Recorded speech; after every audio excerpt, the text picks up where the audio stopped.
Right, we're live. Hey guys, how's it going? Welcome back to the Kiwi Lads channel. We are here for session 3 of day 4 of this test match. And also we have got there from Dale and also Muttley, Crazy and Zed's here as well. Welcome in, boys. Hope you are doing well. And that photo of Steve Smith in the splash screen, it looks like a screenshot from a hostage village in there. Nice.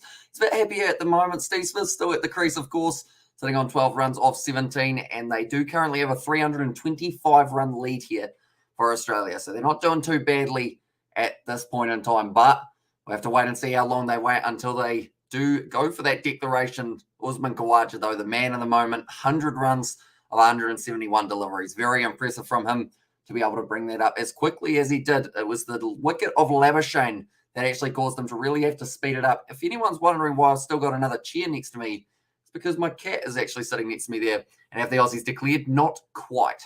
I believe they are still going to be batting for a little bit longer here, possibly try and get themselves towards that 400-run lead, and then from there send in Pakistan just before the end of the day. I want to see them bowl at least 10 overs at them and see if they can pick up 1 or 2 early wickets, because they could be the keys for them moving forward in this match. So if they are able to pick up those early wickets, you can certainly get yourself in a position to be able to go on and possibly, who knows, maybe win this test match. We'll have to wait and see. Fingers crossed, though, that we do get to see some sort of result for this game, but Australia currently trying to keep it so that Pakistan have no chance of being able to go through and win this match. We did see a 50 from Warner. We've seen the 100 from Usman Khawaja, and it was Labuschagne who got himself around 36 runs, I believe it was, till he played that sweep shot. They got him into a little bit of trouble, and then he was dismissed. But yeah, pretty much my cat is sitting next to me. He's decided that he is going to be more than likely watching the cricket. Not really, though, because he's halfway got his eyes closed at the moment. Hamish, have you found yourself in a situation where you stuck inside of your house at night because you need to go outside, a bunch of street dogs are barking and you are afraid of them? I have not. Normally, I don't really need to go outside at nighttime because I do whatever I need to do outside during the day. But we don't really have any stray street dogs around here. Like, everyone's dog is either at home with them, or if a dog gets out, normally it's back home pretty quickly around here. Like, people just go, has anyone lost a dog? And people go, yep, that's mine. And then they just go back. So not really, I guess you could say there. Also, Smith, 8,000 runs. He did end up bringing it up the quickest ever that someone has been able to bring up the 8,000 runs. And it was Steve Smith, the man who was able to do so. And Usman Khawaja hit 100 once again. He did. And he's been close in a couple of his previous innings, getting in the 90s a few times. But it's great to see that he has been able to tick over to that 100 once again there for Usman Khawaja. He's just playing brilliantly in all conditions around the world currently. In Pakistan, he's looking at home. Of course, he was born there. Maybe he has a bit of that inside knowledge. But currently, how many runs do they allow him to get alongside Steve Smith before the Aussies say that's enough? We've got this, and we will declare. And also, yep, he got 100 off a misfield, and he looked delighted in there, says Muttley. Yeah, they misfield that one. That was just a little bit too easy for Khawaja. When you're stuck on 99, that pressure starts to build. But all that happened was that fielder just didn't look at the ball, and he ended up having it at his feet. And then they ran the quick single. They ran the 2. And just like that, Usman Khawaja was able to stick himself up to that century once again. Steve Smith is a world-class batsman when it comes to test cricket. He certainly is. Currently, I think the biggest test for him here will be how quickly can he kind of accelerate this innings for himself, because if he's not quite quick enough, then maybe these are overs that the Australians do not want to lose. But if he is quick enough, we're going to have to wait and see exactly how it does end up going for him. But I'm just making sure that we are all running smoothly, which it looks like we are, which is very good news in that regard. But yeah, I hope you guys are all doing well. And also, you should make your own scorecards, just feedback.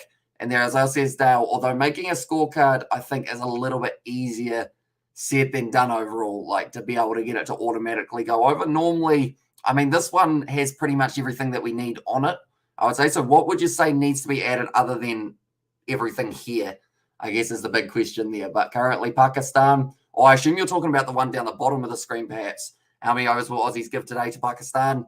I'm hoping at least 10, but you never know. Might be the case of maybe they only go for like 1 or 2 as an option, just to give them a little bit of time, and then they go back in tomorrow. I don't know. I feel like you've got to have a bowl at them tonight, though. You've got to have a decent enough crack, give them half a chance. But currently, I believe it's the Australians actually sitting there looking at the pitch, trying to work out where the cracks are, what the opportunities will be when they do have that pace bowling. And you're awake, okay, come on, Captain, half an hour, no more. Good enough, or you want to win, ding with a small carrot.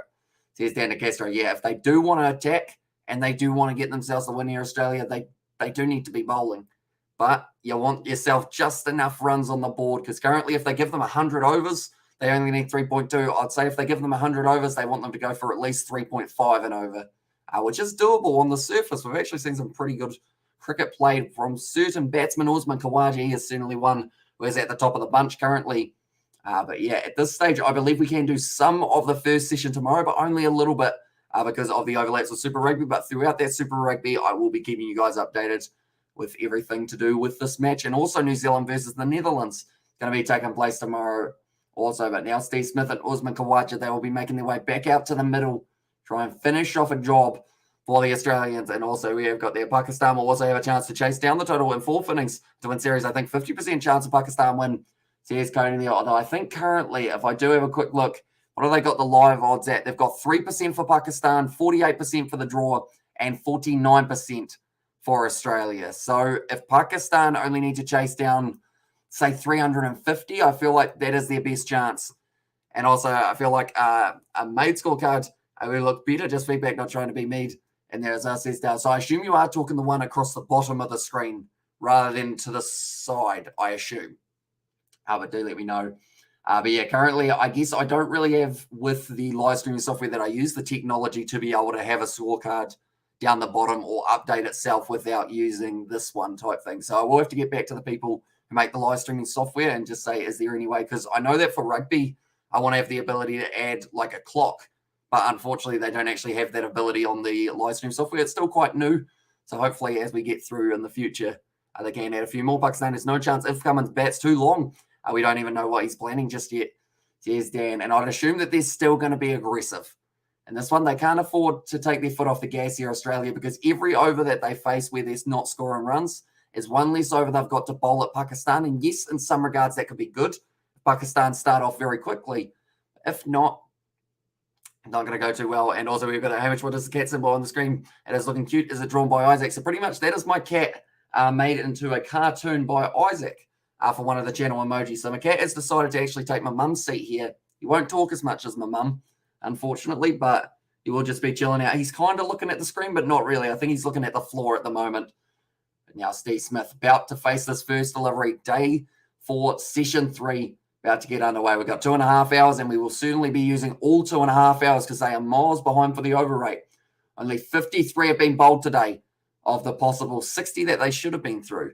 So about 7 overs down. I don't know whether or not that's the bowlers or the batsmen to blame completely, but I feel like someone's getting fined. Maybe either World Test Championship points or maybe a match fee at this stage because, yeah, they're just not getting through the overs as quickly as they should. We haven't even had an innings changeover at this point. But Travis here, he's currently yawning. I want to see, yes, he has got the pads on, so he will probably be the next one who makes his way out there. And also, where is your mum? Seeing as it is 11 p.m. here in New Zealand, she has actually gone to bed. She has got an early morning start at work tomorrow. So, yeah, I am riding solo for just this live stream. Usman Khawaja on strike currently, bringing up the 100 very recently. Down the leg side, terrible ball from Shah. That's going to be an extra 4 runs there.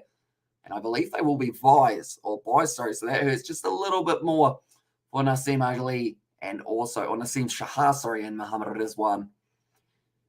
And Rizwan, he's going to be so important in this matchup, I would think. Definitely for Pakistan in that batting department. Babar Azam also, please show Cat's face. We want to see, and there's Aziz coding. Pretty much imagine that in real life form. If I try and move my cat, it'll probably try and claw my eyes out, and then you'll see my face all bloodied. So it's a tricky one, but he might pop his head up at some stage. He's just chilling down there at the moment. Nicely played there by Usman Khawaja. And they are going to get themselves a single out to deep point. And also, see, it's crazy NZ there with the cat emojis. I didn't realize there was more than one cat emoji on YouTube. So there you go. You learn something new every day. Now, currently, I am learning that this series more than likely will either be a draw or Australia might be able to get themselves the win. Test at Gaddafi Stadium, highest successful chases, actually only 208. So they would already need over 100 extra runs to be able to chase it down here. So it's the big question. Can they do it? And I think that question is going to be answered hopefully very soon. Pat Cummins, what is going on in his head? What is he going to be thinking? That's the big question. But currently now, it's going to be Steve Smith. Very solid at the middle and out and over the kitty. And there's this crazy as head. I mean, I don't know how much you'd enjoy getting handed over. at this point in time, but we'll wait and see. Maybe he pops his head up. Sometimes when I'm talking, he randomly just pops up and gets confused what's going on. Oh, there's actually 4 cat emojis. Well, there you go. I did not know that at all. I'm going to go like that. There we go.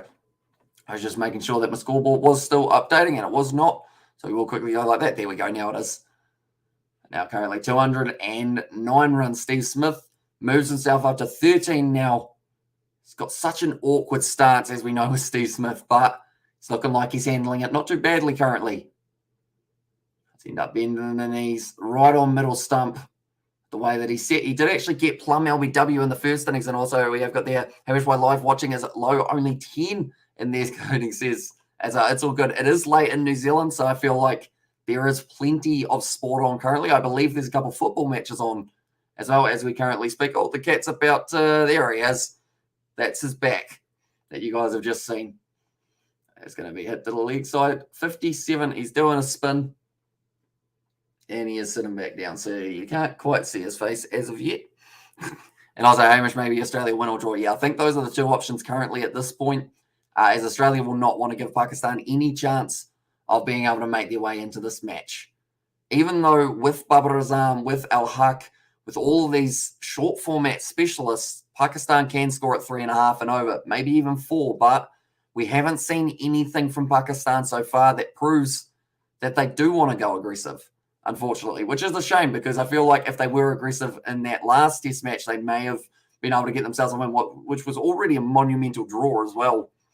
And now currently the partnership is sitting 48 off 57, so a good partnership building between Khawaja and Smith. Khawaja had plenty of boundaries since Steve Smith making his way to the crease, but now Nouman Ali leads shy. Steve Smith does not like those ones at the moment.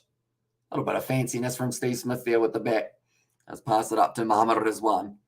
But yeah, currently he seems to be not able to play that shot way down the leg side. And you're the go, Kiwi lads. Appreciate it, Dale. And I hope you are enjoying the cricket so far. We will be doing Super Rugby tomorrow. And also, Hamish, when will Australia declare? I believe they'll declare when they're up to about 380. Switch it there from Steve Smith. That's something we don't see too often. And I don't think he'll try it again. It's dropped. It is put down by Azhar. That's huge, because Steve Smith tried to switch it, which is something I don't think we'll ever see him play again in Test match cricket after almost getting dismissed. But that's the 50-run partnership. We've got to applaud it. But Steve Smith switches round, hits it to the leg side, which I guess was normally the offside, but he switched round, and then it was put down by Azhar Ali. And what would have been one of the easier catches, he was looking into the sun though, but Steve Smith survives. And like I mentioned, I don't think we'll see too many more switch hits from that man. Although, to be fair, he's the type of guy that would try it again just to see if he can get it right this time. But they do take the single. Nicely fielded. But currently, they do still have to get through approximately another about 36 or so overs today. So I don't think they're going to be able to do so in the time left. It just doesn't seem like the over rate is ticking over quick enough. But Azhar Ali will be disappointed to put that one down, as it was one of the easier ones that they have. And that rash shot suggests that Aussies have been told to hit the accelerator as well, says Muttley. Yeah. How often in a test match do you see Steve Smith switch hit? And Oz, can you please make a channel for only cricket live streams, please? And there says Dale, although normally we do go with cricket and rugby on the main channel, QLED Sport, we've got a few more other ones for the cricket side of it, but it would be pretty much along the lines of starting again, switch it there. No, sorry, it's just sweep shot from Usman Khawaja goes into the deep, out to deep mid wicket. And also Hamish favourite batsman, says Mohammadi. I enjoy watching Kane Williamson bat. I also, if we're talking shorter format, I mean, you don't really get a better opening partnership than Mohammad Rizwan and Babar Azam in terms of entertainment, and also neither of those men carry over the, I guess you could say, that run rate. Both of them switch between each other, and also Australia 2 for 335. They certainly are currently continuing to build themselves a nice little lead over Pakistan down the leg side. As Smith switch it and test is as often as I go to the gym, says Abdullah. So I'd assume that's not very often, if any time. Same as me, to be honest. We've got a treadmill, and I haven't used it in a very long time. And Hamish 420 is half of Pakistan. It certainly is. That would be almost double the previous highest chase down total at Lahore. So that would be a massive one if they were able to somehow break that record. And sorry, Hamish, was that a Zoom meeting? Fun stuff. Zoom meetings, always very fun. Did you have a green screen on behind you? or did you end up going for a little bit of just the stock standard background? I know that you can have a lot of fun on Zoom in terms of choosing what you have behind you and also, I guess, what is in your little screen. Also, what would you declare if you were Pat Cummins knowing 350 is coming up, says Robert? I'd say I'd give Pakistan an hour minimum at the end of today. I think you want to get through at least 15 overs at them. You want to test out that new ball. You want to see if it's swinging, seaming, spinning, all of the above. And you cannot do that if you only give them 5 overs. That just, or even 10 overs almost isn't enough. So I would say go till a time rather than a run total. Like bat hard for the next 50 minutes, somewhere around there. And then at drinks, go right. Let's reassess. We've got a 400 run lead. Let's just go into the next session. Or maybe have like 2 big hits and then try and throw them off guard. Just back from the gym. Says young boy who eats protein shakes. And I was at work meeting. My bosses would be or won't be amused if I had a background like yours. Says Danny Lewis. I guess you got to pick your crowd, don't you? Those ones. But Usman Khawaja was recently able to bring up that 100. He was sensational in this innings once again. Now I will mention he was the one who was bowled off the no ball, which is huge because he would have been out on about 30 or so. Then he was also put down in the 80s, I want to say, for the catching side of it. So big mistakes there a couple times. And I mean, it's a tricky one because you want to see, of course, wickets and whatnot being taken. But Usman Khawaja is just riding that luck at the moment. They're going to take the quick single. Mohammad Rizwan unable to get it, but they do say no to the overthrow there. And also, can we suggest some ideas for the channel? And there says Danny, that will depend on what they are. I'm not taking my clothes off. That is one thing that I will not do at this point. But I assume that's not the way that you're going. So let's hear them. Let's see what we've got. Currently, Khawaja, the wagon wheel, come pretty much right around the ground at this current point in time. 104 of 178 deliveries, and he just accelerated it very impressively for this one because it was very lucky, like I mentioned about that no ball. But then from there, he just decided, right, well, if you put me down, I might as well keep on going. No, it was Naseem Shah bowling at Steve Smith, who was able to get nice and behind it. 58 overs down currently in this matchup. And Steve Smith, he's still got to play the good ball and stop it from being able to bowl him. But 17 of 25 deliveries, as he does NRL on the pinned score channel. And then that is certainly true. And I believe we've got a Broncos game on Sunday, and that will be with George, which I'm sure you will be interested in, Robert, or very confused by, as George is a loud individual, but does pack quite the punch. Will be joining me for the next one. Oh, but now nicely played by Steve Smith, straight out to the man at cover. Was able to cut it up nicely and unable to quite pierce his way through. We will go like this. And we will go like this. There we go. The scoreboard seems to be misbehaving just a little bit at times, but it does look like it's caught up. It's worked out what is going on. But Australia leading by 339 runs currently. You could argue that it's enough. And also, there'll be a weird request for you, for me to ask. To be fair, it's been asked before. And also, we have got the why is your head transparent? Pretty much because of the green screen. There was a little edge for Smith. Yes, it was. And he is going to be gone. Does he go upstairs for it? They've got reviews in hand. Pat Cummins doesn't look too, I guess he doesn't look too worried about this at this stage. But yeah, pretty much through this part, it is because of the green on my headphones. And that Broncos versus Cowboys. I also no idea what videos you can add to the channel. Oh, no, what videos you can add to the channel. You were brainstorming today. So yeah, I guess if you got any video ideas, whether it's sport related or something else, because we have got our other channel that we can kind of do the random Earth stuff on as well. Wicket in there, says Dale. Yeah, he got an edge on that. Steve Smith is out, says Ryan. So he is going to be on his way now. And that will be the 3rd wicket down for Australia, although I don't believe they are in any rush to declare as of yet. But that Steve Smith wicket means that we do get the presence of Travis Head at the crease. And that man can play T20 like no other when it comes to playing a T20 as if, or a test match as if it was a T20. And but watch replay in there. Says Robert, there's a little edge. Steve Smith, he tried to say that it wasn't off the side of the bat and maybe he hit the ground, although wasn't really close to it. And also we have got there, was that but watch replay about the Broncos versus Cowboys one? Maybe not. What's the game that's happening before that? I know that there is a game. Oh, who's playing? I can't remember them now, unfortunately, but it's Broncos Cowboys, and then the last game is Bulldogs versus someone. But I can't quite think of who it is. But Travis Head, I certainly know who that man is. making his way out to the middle now. Had a phenomenal Ashes, including 150 up against the English side recently. And can you do a video of Waimea Rugby Club season? We'll be interested to see some footage of New Zealand grassroots rugby and why All Blacks produce talent, says Danny. I mean, it would be an interesting one with the Waimea Rugby Club. I don't know whether or not they are currently... I think rugby season is over currently. I think it's a couple more weeks, or a couple more months, I should say. Although I would have to get all the permission and whatnot first, and I think they love themselves some heavy drinking after matches, so that would be one that I probably wouldn't be able to film too much of, but I could see whether or not I can do some sort of video, like maybe either weekly or monthly, kind of as a summary of what's been happening for them. And Irish is better to declare in 20 overs. Says Ryan, I agree. I feel like Trevor said knows that he's not getting too much time here. The Broncos, Cowboys, Bulldogs, Sea Eagles, that's who they're playing. So yeah, hopefully me and George can do both of those games. Alongside, I think we've got the IPL on Sunday, which is going to be a hectic one as well. And Dale said, be right back.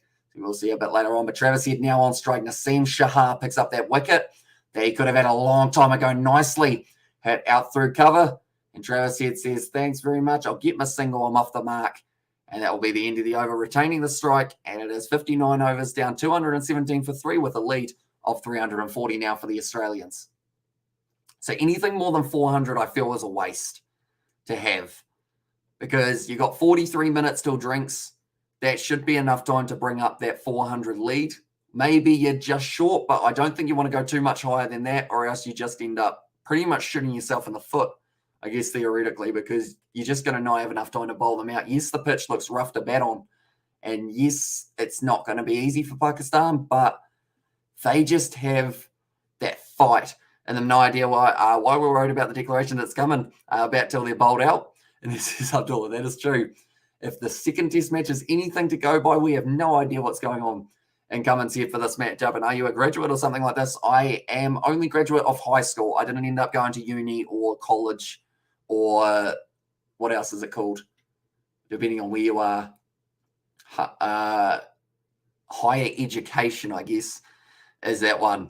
And yes, it would be interesting to see grassroots rugby, including high school rugby. Is there anyone famous come out of Waimea?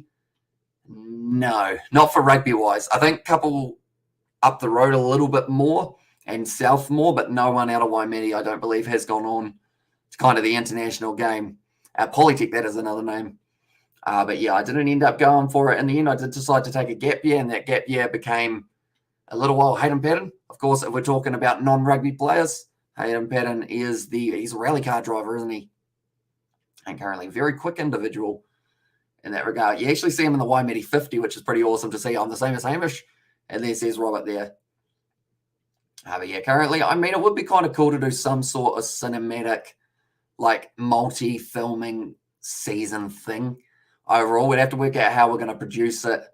And I think I would want to do it with multiple camera angles and everything. So I feel like I'd have to actually get a team together to be able to bring it into light type thing. And I feel like it's one of those ones that I wouldn't want to do it as a half effort. I would want to fully commit to it if I do end up doing it, such as every game, and just try and find a way of putting it together almost like a movie, but like a documentary type series of the whole season. And to be fair, it might get 5 views overall, but I feel like it would be the experience of making it that would be, I guess, the most satisfying part, and also the reaction from you guys. 59 overs down 217 for 3. Marnus has got the whites on. He's currently tying up the shoes, so that would tell us that maybe they're not too far away from declaring, maybe about half an hour, somewhere around there. But Trevor said he will want to go bang. Pat Cummins. Okay, they're having a conversation. I'm not too sure what they were saying. Do you love playing cricket? I do indeed. And I do want to do a couple other cricket challenges.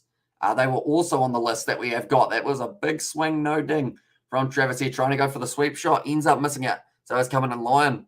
And there, as I says, Robert. So yeah, I think Pat Cummins and Nathan Lyon, they will have them on for the batting side of it. Whereas you're looking at Marnus putting the shoes on so that he's ready to go out into the field. And possibly that would tell us that Australia aren't looking to bat past strings. And if they are risking it, I guess, to say the very least. Travis Head hits it to the leg side. No run once again. So doing very nicely to isolate that man before he has been able to tick over too many runs in a row. Currently, Noman Ali, 145, or 1 wicket, 45 runs, I should clarify, for that one. And the lead is still 340. But now Noman Ali bowls it. Oh, that's a big shot from Travis Head. Has he got enough of that? It looks like it's going onto the roof. So, yes, he has. It's a massive shot. He tried to hit the Zik bottle on the sideline. If he hit the KFC, someone would have been getting a scholarship. But goes out the other side. 6 runs for Travis Head. And also we've got there King Carlton. He's from Waimea. He's an author. And there as well says Robert, and also hi sir, says Saranand. And there as well, welcome into the live stream. A big shot from Travis Head there. 6 runs for himself. And Hamish, that's great. You'll be good at filmmaking and commentating. I just need to find a specific school to do it. I wish I was young as you and had dreams, says Danny Lewis there. But yeah, it certainly couldn't be. If we did high school wise, we wouldn't be able to do it around here because we haven't actually got a high school rugby team, unfortunately. So it would have to probably be the seniors rugby team, which sounds like it's like everyone who's like 80, but really it's like the seniors is the highest level of our club level rugby, I guess you could say. So you got seniors, second grade, and that's going for 4 runs from Travis Head. He's certainly playing like a senior in this game, a senior member of the Australian side who's now moved up to 11 of 6 deliveries. This is his dream, Travis Head, to be able to go to the crease and literally sit there and be able to just play his game. And then Cummins is a bit tired. Did you see his yawn? Says Robert, and he will be feeling a lot of weight on his shoulders and should be 380 to clear. Says Saranand. Yeah, I don't think they'll be going too much higher than that. They've got the lead of 350 now. You're probably looking at 5 more overs, 10 more overs, maybe. Definitely no later than drinks. I wouldn't risk it if they don't do much more time at the crease. Oh, Pat Cummins. He said, we're ready to go. We're coming off the thrilled. And 350 is how many Australia have decided to go with as a Norm Kirk from Waimea, former Prime Minister. Yes, indeed. We've got the Norm Kirk pool here in Waimea. It's the only pool in Waimea that I know of, other than, like, of course, people's backyard pools, which you're not normally allowed to go swimming in, I wouldn't think. Usman Khawaja brings up the 100. Australia leading by 350 runs. They have declared. And now this is going to be interesting. And you called it, as I says Robert there. Well, that's my idea. Hamish, bring some fresh ideas to the channel. And there says Danny. But yeah, it would certainly be a long-term project, I guess, because we probably have to, we'd either have to buy some more expensive camera equipment so that we can show the game in a stronger or like a more clear light, or we would have to probably rent out some equipment. So it's probably a costly venture, but maybe one day we can have the funds to be able to do so. And now Pat Cummins, he's warming up, he's ready to go. And Australia, if they can get a whole heap of runs here, and how silly would it be if Pakistan ended up chasing this? It wouldn't be the first wrong decision from Pat Cummins. We'll say that much in this series. Currently, my cat, you can almost see him. He's currently scratching his ear. That's why the chair's slightly moving a little bit. Hello. Do you like Pat Cummins? He's actually, if this means anything, my cat has turned his back to the screen. Does that mean he wants to lick his leg, or does that mean that he doesn't agree with Pat Cummins? That's the big question. I believe it's probably the first one, but we'll go with the narrative that it could be the second. And Super Design Cummins in there as well, says Suddenave there. And also just getting a few GoPros. They aren't too expensive, right? Probably not too expensive depending on the budget overall. We probably haven't got enough of a budget to be able to go and get a few GoPros. I think George has got a drone, so we could use that as well, possibly for a couple drone shots. And also, well, I'm shocked and impressed. Pakistan, in theory, have every chance at this. But this is how you try to win the series. Well done, Pat. Says Dan DeCastro. Yeah, you still got to give them enough of a something, It's enough of something, and he wants to lick his head. And there, as I says, right, he is a little bit at the moment. He might pop his head up soon. He's currently just licking himself. And also, to be honest, all cats love a pat as well, says Blindside. They do. Definitely my one. Although he's got that thing that if you pat him for too long, all of a sudden he gets annoyed at you. But he's been well behaved at the moment. Like, earlier on, he was running around all over the place and just like pretty much asking for a heap of attention. But now that he's just sitting on the chair next to me, he seems to be all good. And he is just sitting there waiting for this next innings to get underway, which hopefully we do get to see some big runs being scored throughout it. But anyone who is new to the channel, be sure to leave a like and subscribe. It is hugely appreciated. You guys all being here for this matchup. Currently, I believe West Indies, England isn't too far away either, 4 hours or so, less than 4, till that match does start again. And that will be the third test match between those two sides. And I just hope that we do get to see some form of result in that series as well. It would be nice to see a result in both ending series of this kind of these two series, I guess you could say. It would just make it that much better for that one. Now we will go like this, and we will go like that as well. There we go. I was just making sure that we were all ready to go for the switching over for the next innings, but we will be keeping you guys updated with the wickets that are falling here. And currently Australia, theoretically, with 2 hours left, I don't want to say they could win it today, but if they get a few wickets quickly, they could have it won relatively early tomorrow. And the big wickets for me is Al-Haq, of course. He's in there for the openers. Shafiq, both openers you got to get gone straight away.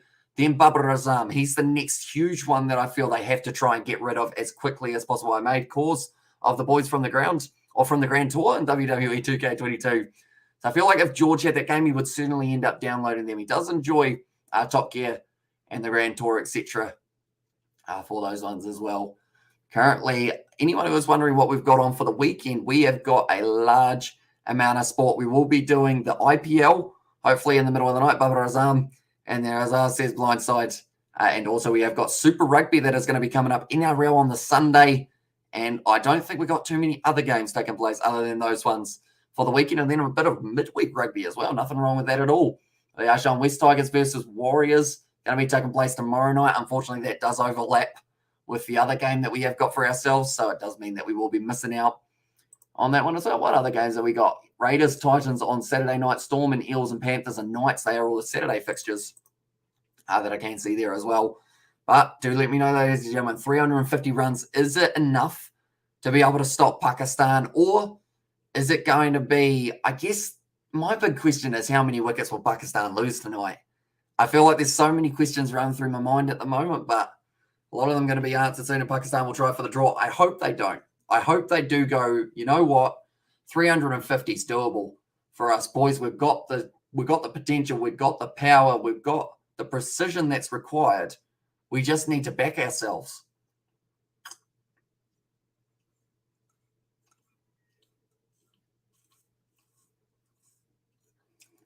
Also, we have got that series has been the same as this. England, like Australia, on top throughout. West Indies, like Pakistan, able to keep drawing or have a chance to be uncharacteristically bold as well. I think the only way to do that is they almost have to bowl second. No, sorry, they have to bowl first, is what I meant. Because they do need West Indies to think that they're in with a shot of winning so that they can then come in and steal it at the end. I think that's the only way they do it for that series, unfortunately. And Hamish, I think Pakistan will lose at least 2 wickets in there, says Ryan. And yeah, the more wickets that they lose tonight, the less time this match is going to go for tomorrow. Now, the big thing is we won't be able to cover a lot of this game tomorrow. I'm trying to work out a way of being able to possibly keep the live stream going with the scoreboard and then popping in and out every hour or two after the Super Rugby live streams, kind of in the middle gaps of about 30 to 40 minutes. But I don't know whether or not we will end up doing that or whether we just end up doing the first 45 minutes and then switching off, which would be a bit of a shame. But if that's the end of the match, maybe it's doable. So Pakistan, if they lost their 7 for 20 runs again, that would actually benefit me quite nicely, but not for anyone who is supporting Pakistan in this matchup. Which I know that my mum was going for them in this game as well, but we just got the innings changeover. Won't be too long, and then we will be back out there and ready to go. My voice is going to try and disappear probably throughout the night, so hopefully it does last for the rest of the weekend, because normally we don't end up having live streams up until kind of mid to late week, I guess you could say, because we've also got lineup videos that are going to be coming out tomorrow for Super Rugby alongside the next day as well. I'm going to give my cat a pat. It kind of looks like I'm just patting the chair, but that's not the case. There is a cat there, and I am giving him a pat. Which team am I supporting? I think she was going for Pakistan a little bit, and that's why also I'm excited. So please, Cummins, taking a slight chance. And I was like, this could be glorious for either side. Yeah, exactly right. If they can chase this one down, Pakistan, it will be the biggest total chase down at Lahore by almost 150 runs. I believe the previous best was 208. So that just shows you how good of a total this could be for Australia, but also how monumental it could be for Pakistan if they are able to get the job done here at Lahore. This is the location of not just the 3 ODIs, but also the individual T20, which is going to be taking place, I believe, not next Tuesday, but the Tuesday after, and we will be covering that on the channel also. So if you are new to the channel, be sure to leave a like and subscribe. I'm just thinking in my head once again, when is that going to be taking place? Because I've realized that on Tuesday we've also got, oh no, next Tuesday is Moana Pacifica, never mind. We're all good. I was trying to work out what day it overlap with, but I think it will be all right for that one also. But the Australians are about to make their way out onto the field. Ever since this day started, my dream was always 350 to clear with 2 hours left. Awesome in there, says Dan De Castro. And yeah, hopefully you did enjoy your power nap that you did get through.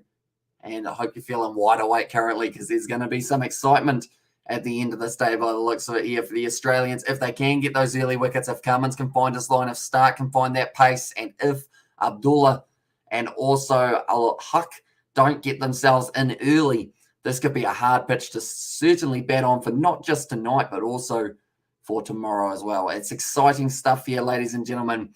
I'm looking forward to it. And Hamish, what time is New Zealand time? Bangladesh time is 2 p.m. So currently, if you are sitting 2 p.m. currently, we are 11:31 p.m. New Zealand time. So we're quite late compared to you guys. I think about 7.5 hours ahead, or 6.5 hours ahead, somewhere around that marker. I think Usman Khawaja will be player of the match.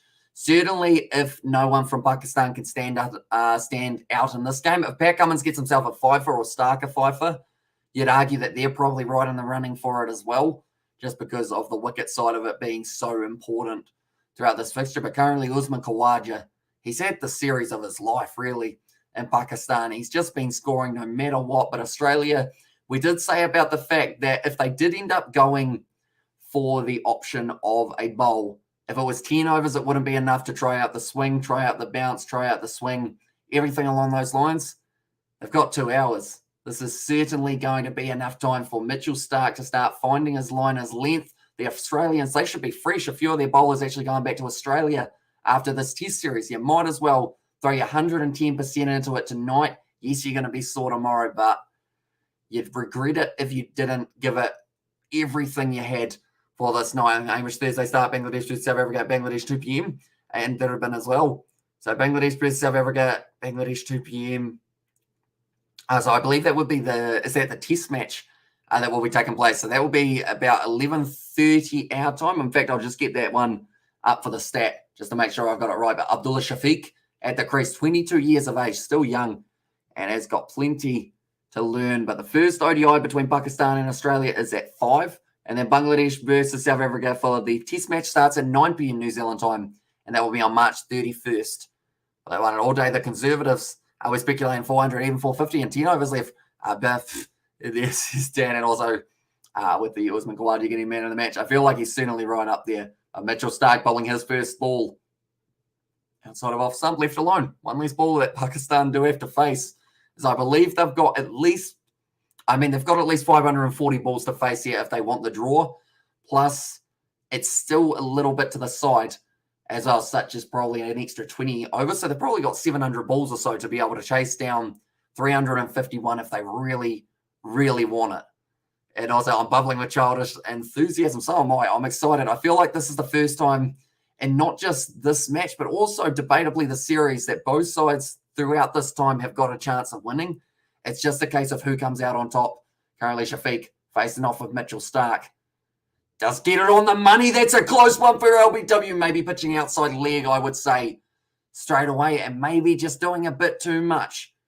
Pat Cummins, he liked that one quite a bit. Same with Mitchell Stark. Too much swing, they're saying. And that is going to be remaining as not out.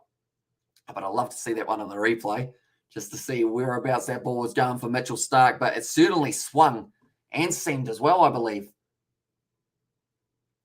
Ooh. Tell you what, that's not a mile off. I think that's umpire's call.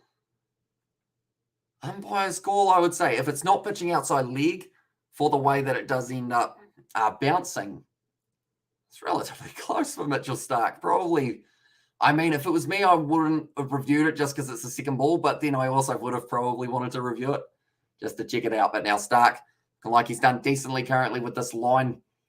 That second ball, can he get it right for the third? Down the leg side, Alex Carey taking it nicely with the diving catch. And not out, says Ryan there. So I'm hoping now we do get to see the replay. Where is it? Pitching outside leg was my guess. It's not. Umpire's call for the impact missing. Oh, okay. So just squeezing out to the side.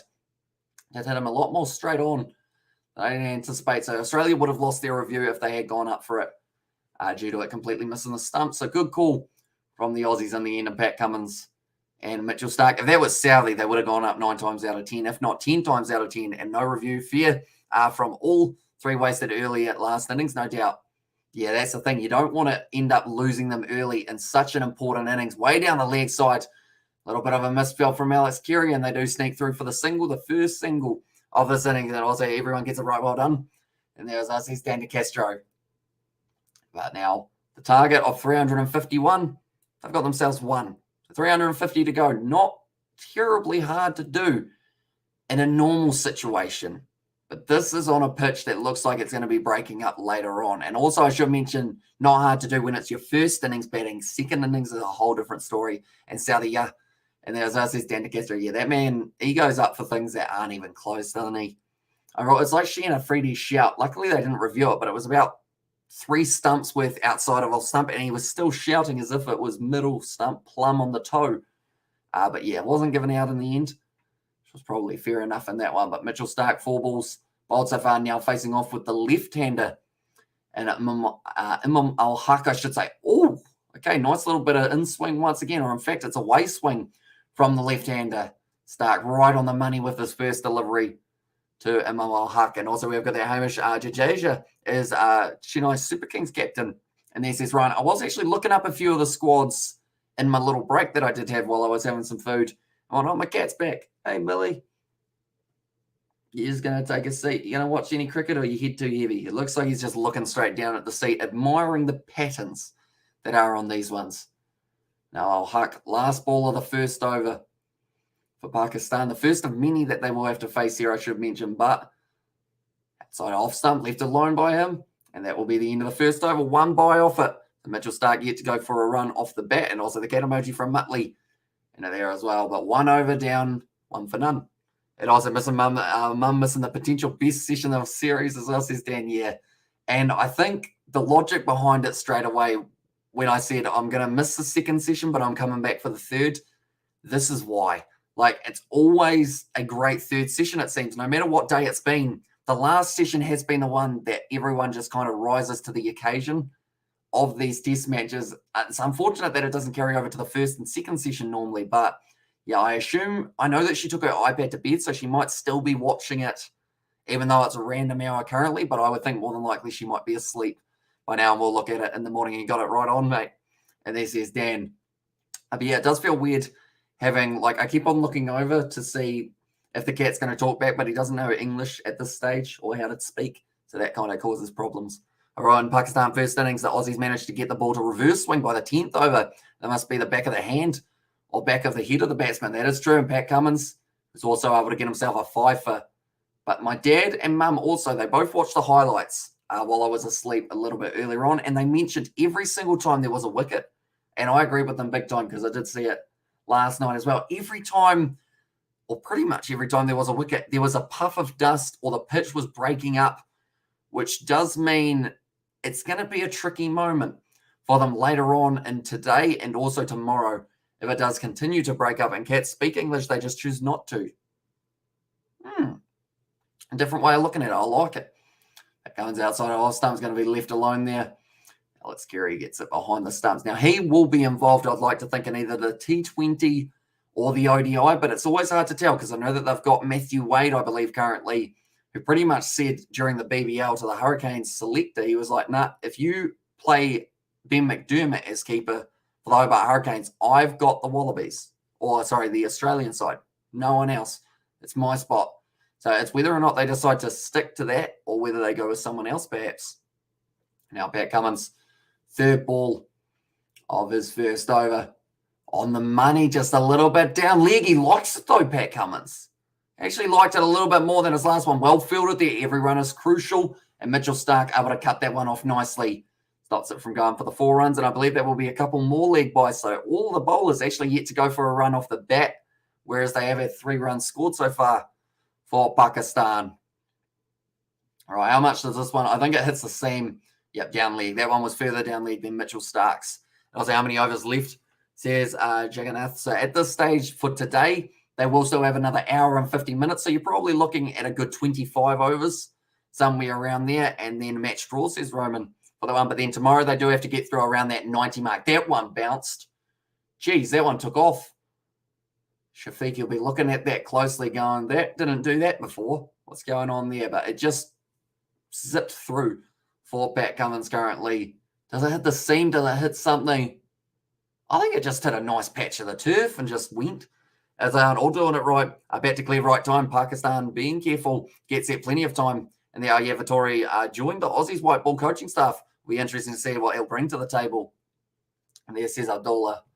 Yeah, I mean, he was definitely a gem for New Zealand cricket, as for sure. So it'll be interesting to see what he can do in his next venture. Well bowled by Pat Cummins, no run taken. Now, the last thing that Pakistan want at this stage is a run out. We've seen quite a few throughout this series from both sides, in fact, when you think about it. Marnus getting a run out, then getting himself run out on a duck the very next innings.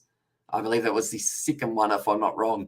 Australia, 227 for 3 declared. And odds of Pakistan winning went from 3% to 13% after that declaration. I think it was a really good declaration from Cummins. And I feel like it's great because it still gives Pakistan a fighting chance. Because if you take it out completely, if they had like 500 on the board here, you know what Pakistan are going to do? They're going to block, and they're going to block some more. So with the fact that they've still left it a little bit in not 50-50, but still giving them a bit more of a something there to be able to go for it. And Pat made a good decision. Australia looking 2 to 3 wickets.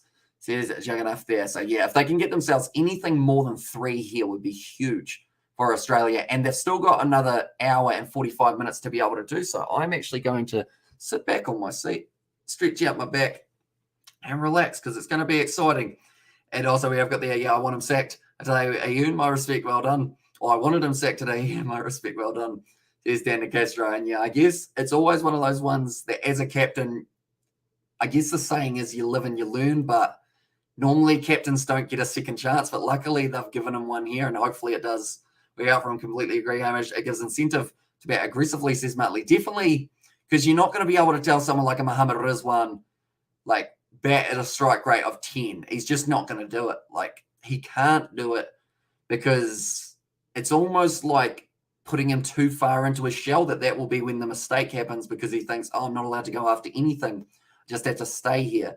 Whereas if you've got someone like a Babar Azam, he's quite good at matching, I guess, what's happening in the game with the way that he bats with his tempo because he will end up going, right, we just got to block out the next kind of 5 to 10 overs. And then after that, he goes all of a sudden, I'm seeing it quite well, just smack a 6 and just go from there.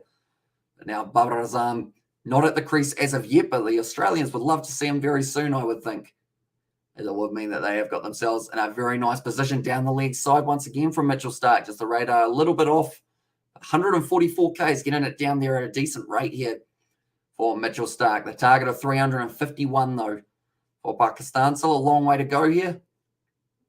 But they've got a total of, as you can see there, 121 overs is how many they have given them for them to be able to chase down. Okay, so that would mean we've still got another, theoretically, actually, another 29 overs for today. Although I don't know whether or not they will get through all of those. I think we'll probably be a few short, seeing as we've only got another hour and 45 left. Stark charges into Al-Haq. Nice hit to the leg side from Al-Haq, almost an inside edge, but it's going to be racing close to the boundary, fielded in the deep by Mitch Swepson. And they get back for the 2. Imam Al-Haq now off the mark. And that is the first runs that we have seen off a Pakistan player's bat at this stage. Everything else has been leg buys, but Imam Al-Haq now getting 2 off 5.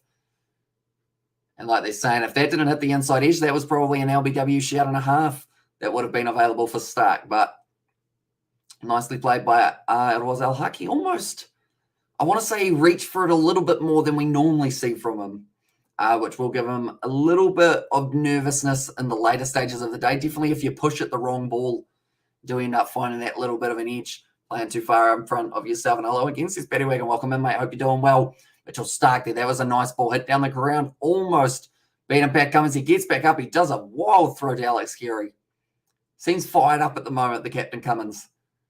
Al-Haq Looks like he is definitely going to be meeting this challenge head on. Shafiq currently sitting at the non-strikers in 0 of 10. And like I mentioned, Pakistan, they've got a strong lineup for the Sunday Batty Wagon. Says a Muttley there as well. But anyone wondering about all of the other sports that are going on at the moment, we've actually got the game taking place between the Cronulla Sharks and also it is the Dragons. The Sharks are winning 36 points to 6. And I was like, okay, Hamish, where we at? And there says David and also, hi, Batty Wagon. So Australia, they batted for a little bit of time. They lost the wicket of Steve Smith. Great Yorker from Stark. Mixed it up beautifully. Almost snuck under the bat of Al Haq, but was able to trap it.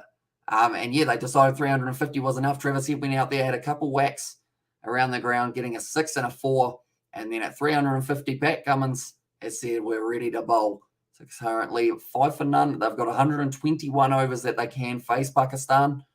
And the target will be 351. So that is how we are currently sitting. So nothing too, I guess, one-sided currently. It seems like it could still go either way at this point in time. But it is myself, it is the cat who's down there as well, and Steve Smith G's. And there's our says David. Yeah, he did end up getting dismissed a lot earlier than he would have liked to down the leg side.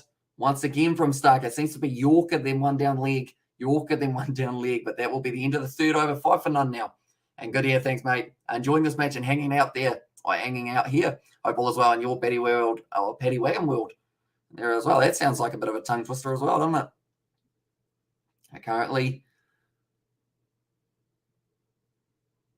Okay, oh no, they're saying that one of the commentators was late. I thought they were saying that 15 minutes or so, maybe a little bit of rain or wind had turned up for this one, and also OP. And there says Pajari, welcome into the live stream. I hope you're doing well. Do let me know, ladies and gentlemen. I've got the poll set up there. Will this match be a draw? We've still got this evening session, which is going to be another 28 overs, probably give or take about 5. We'll probably only get through about 23. But then other than that, we've also got tomorrow, which is going to be 90 overs of out-and-out action between the two sides. But anyone who is new to the channel, be sure to leave a like and subscribe as well. We are going to be back for Pakistan versus Australia, the ODIs and also the T20s. We're going to be mixing in both of them. Pat Cummins bowls a straight line outside of off stump. And right on behind it was Shafiq. And also that's going to Australia win the match. And Stark was good of bowling. And there says Badari. Yeah, he did very nicely. Same with Pat Cummins in that first innings as well, getting themselves, I believe it was 9 between the two, which makes you wonder why the addition of Swepson was considered for this match when it did seem like it was going to be a little bit more of a pace bowler surface. But they will probably need Swepson to help, I guess, protect the pace bowlers throughout the next little while they do recover throughout the night. And also the early stages of tomorrow morning. And did the Proteas lose? They did. They got bowled out for 153. Pakistan chased it down very nicely. Pat Cummins right on the money with the line. There's once again a behind it for Abdullah Shafiq. He's looking solid, and he can bat for a very long time. We saw it in the second test match. We saw it in the first as well. That man could just eat up balls for fun at this point in time. So what I'm going to do quickly is a bit of maths, because we do love working out exactly what the run rate would need to be and also what the strike rate of these guys would have to be if they do want to get themselves towards the wins. So Pakistan, they've still got another 118 overs left. 346 divided by 118. You're looking at 2.93 per over. So that's not huge for Pakistan. That's certainly a doable amount. And then also alongside that, if we are looking at the amount of balls that they've got left, they have got another 708 balls to be able to do it. And also Fun Cricket Messier. And I am from New Zealand, so we are sitting almost 12 p.m. at night, or 12 a.m. at night, I should say, here in New Zealand. But we're certainly going to be staying up late for this matchup because it should be a very exciting finish, hopefully. And also interesting compared to the other two tests in this time, if draws will be skill. Australian bowlers slow down Pakistan, not lack of intent. Pakistan bats, as well, says Dan, and also no Dave rained out into there as well. Wait, was it? Wait, what game are we talking? Because I know that their game up against Bangladesh, they did end up getting bowled out for 153. Oh, wait, the Proteas, that will be, wait, are we talking women's or men's? I think Dan will be talking women's, I think, with the rain. Whereas I was talking about that test match. The ODI. Getting myself muddled. And Irish, if you could be any person in the world, who would you be and why? I don't know. I feel like it's a very tricky one because you don't really know what's really going on for people. That's a shot. I know that Shafiq has just hit that one beautifully. I'd love to play a straight drive like that. So I guess Shafiq wouldn't be a terrible option. At the moment, same age as myself as well. But I don't know. I feel like if you go to anyone else, you're kind of messing with fate a little bit. So I'll say it's not for any other reason. Like, it's not because like I have like money or anything, because I don't. But I'll go with me just because then I can at least like know exactly what's going on, if that makes sense. Also, Friday tomorrow, Ruckers, yes, it is indeed.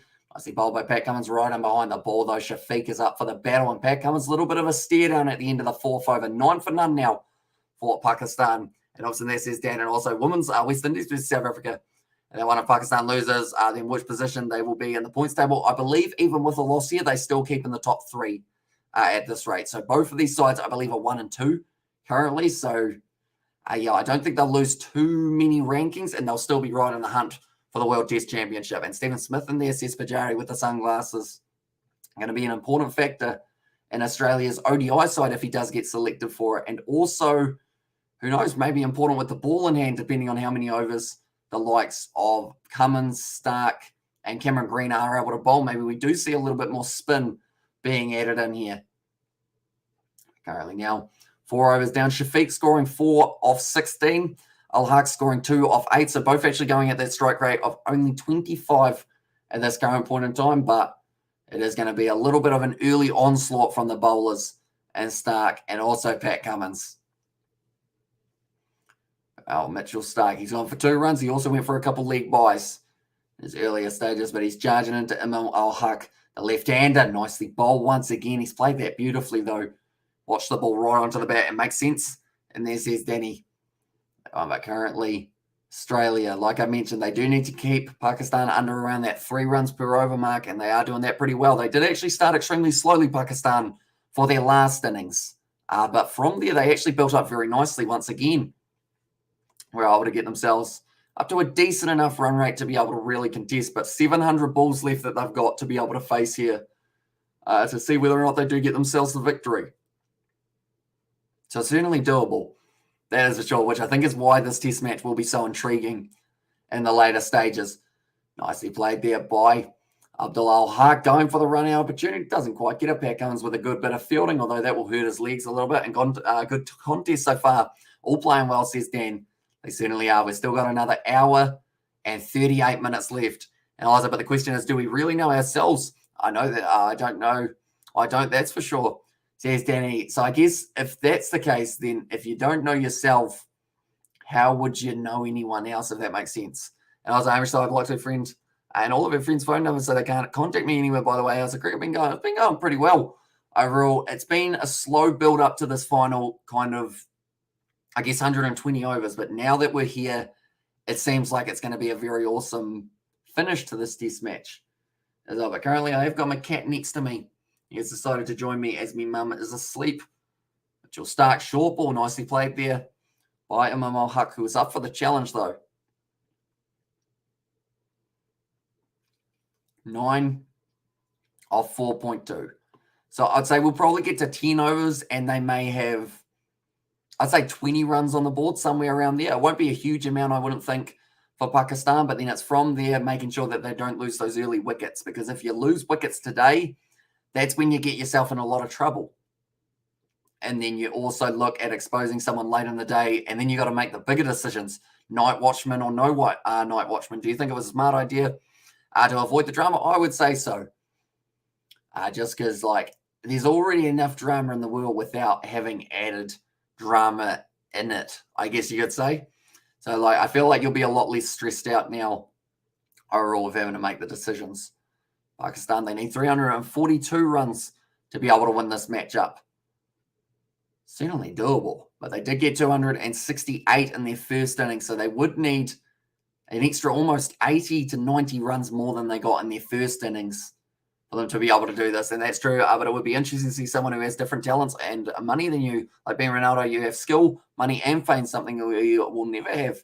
And there says Danny. That is true, although you've also got, oh, that's a good shot. It's going to be nicely fielded. See, I don't think I'd enjoy being at that level, though, overall, just because, like, if you're that high, you literally can't do anything without 50 people surrounding you. Like, you couldn't go to restaurants, like, without, like, needing, like, 50 security guards just to be able to stop everyone from swarming you.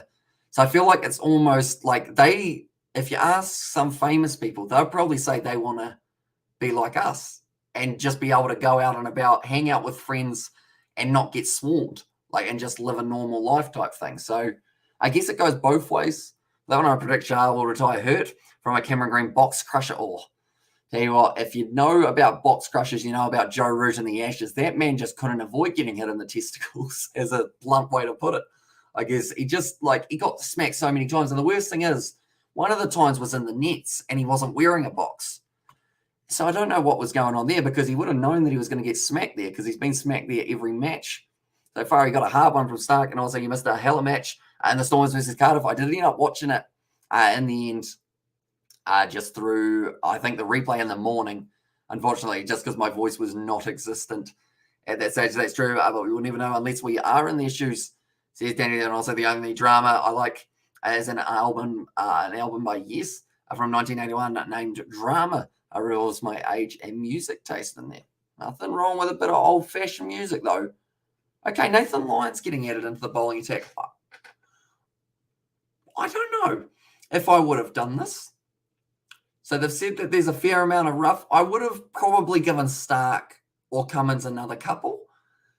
Just because Pat Cummins, he wasn't bowling badly. He was on the money for it, but he's actually replaced him now. So it could be the case of Pat Cummins maybe under bowling himself a little bit. They said money without fame would be better than money with fame. And then I take accomplishment and satisfaction with achieving goals than transporting into someone else's life who's already achieved theirs. It's deep, but it's an awesome way of looking at it, Muttley. That's the thing. If there was a way of being able to do both without, because that's the thing. I feel so bad for celebrities who just, like I said, just get swarmed. You can't go anywhere. You can't go to a stadium. You can't go to a restaurant. You can't go down to the street to get some bread because you've run out. Because 50 people will just be like, oh, that's you. We'll take a photo of you. And then 100 people show up, and then you just cause problems type thing. It seems early to me too. And there says Dan DeCastro, yeah, I would have thought Cummins would get another over at least. But, I mean, at the end of the day, Nathan Lyon, they've got some rough to work with. So I would assume that Swepson's probably not too far off. He's very philosophical. And there says David the Mod, it certainly is. It's always a deep live stream at midnight here on the Kiwi Lads channel. That seems to just be the trend that we have got at the moment. Currently now Nathan Lyon. That's it nicely through the gap. That's going to be 4 runs here for Imam Huck. Or will it Cameron Green? He might catch it. Yes, he does. Nicely done by the big man to be able to cut the ball off and does keep it. Oh, it's an ugly bouncing one to Nathan Lyon. One moment, we will go like this. And we will go like that. There we go. Just making sure the scoreboard was still playing the game, which it is indeed.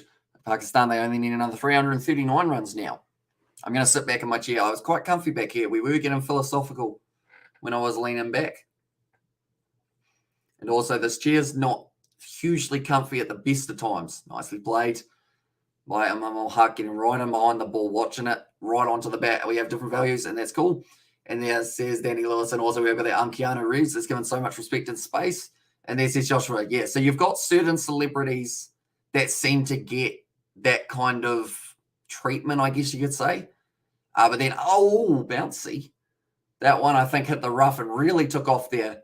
So, yeah, those kind of guys are very lucky. The fact that they are able to kind of move around day to day and not have to worry about, bringing security with you just in case. Because that's the thing with that fame side of it. Not only do you have fans, but you also have people who hate you.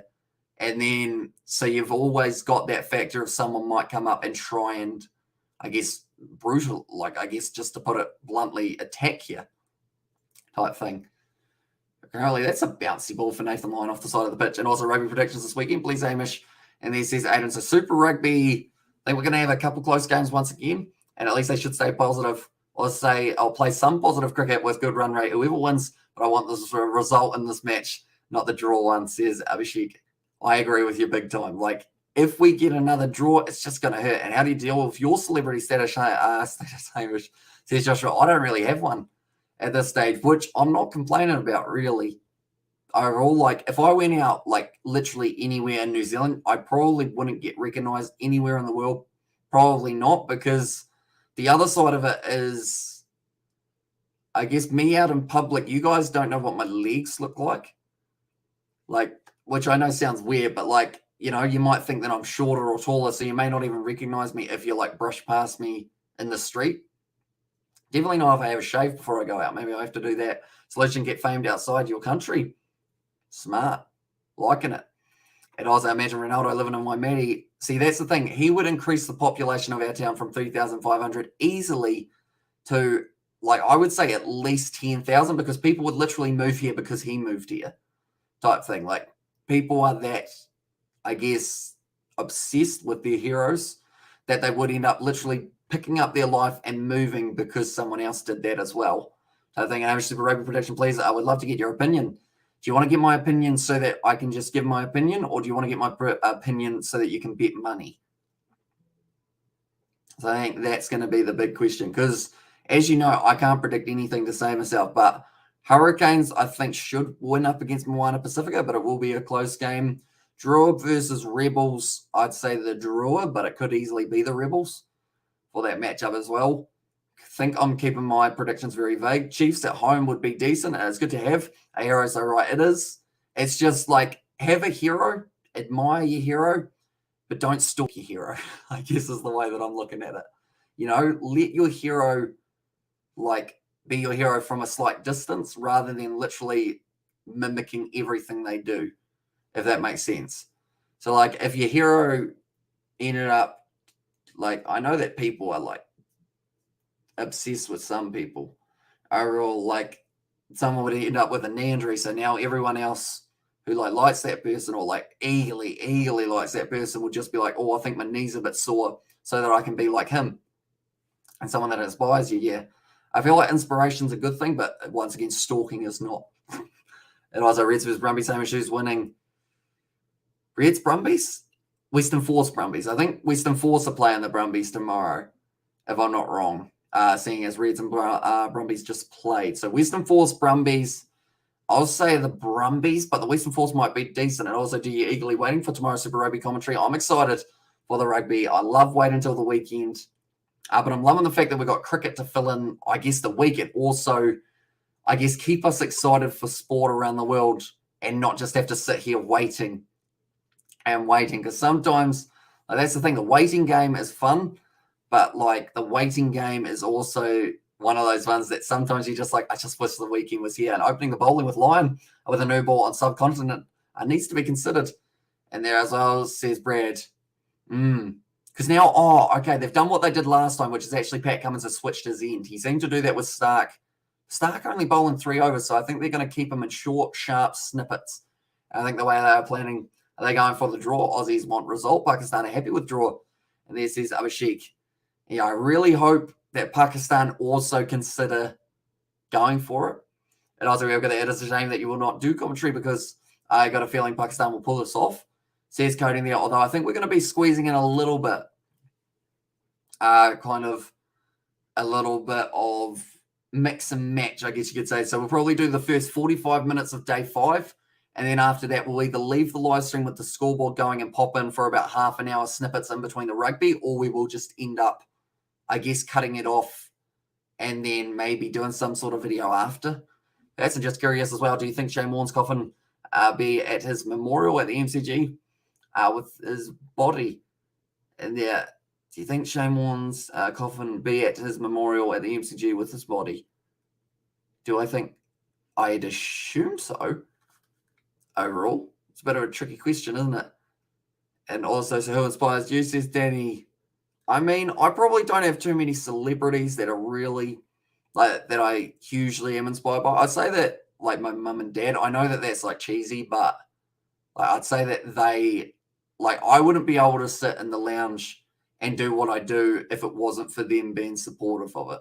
Because, like, I literally sit here at random hours of the night watching cricket, watching rugby, doing commentary, and, like, that's not something that's normal, I guess you could say. I would say them. All right, I'm still a bit bewildered at why they didn't swap out Swepson for either Bolland or Hazelwood. I am too. Definitely because Swepson did struggle. That's going to be a big full toss from Nathan Lyon. Hit down the ground, 4 runs. Al Haq says thank you for that one, Nathan Lyon. Also, maybe Pakistan, but Pakistan have time to start slow. See how it goes in there, says Dan. Oh, my voice is starting to go already. Also, they are playing with 2.25 run rate in every test match. So clearly, they're here to save the match. Here's Abhishek, and also we have got there. Hamish, what are your five? What are the top 5 New Zealand celebrities? Name them. I probably couldn't even tell you the top 5. I mean, top 5 sportsmen, you're probably looking at Dan Carter, Richie McCord. Oh, that's close. That's very close for Nathan Lyon. He liked it. But yeah, Richie McCord, Dan Carter, probably Kane Williamson, to be fair, at the moment for current slight celebrities, I guess you could call them. He's going upstairs. Oh my God, there's some deep topics going on, heartwarming even. And there's Sebastian there. Yeah, it's interesting. It always is deep at this hour of the night, isn't it? I hope you are doing well, Sebastian. How's it going, mate? Geez, I've just looked at that score for Japan versus Australia because I assume you were at the football inside edge there. Why'd they go upstairs for that one? That's a massive inside edge. And that will be fine. And impact outside, maybe. Yeah, inside edge. They're going to be fine. Unless, of course, it's going to be hitting the bat. Oh.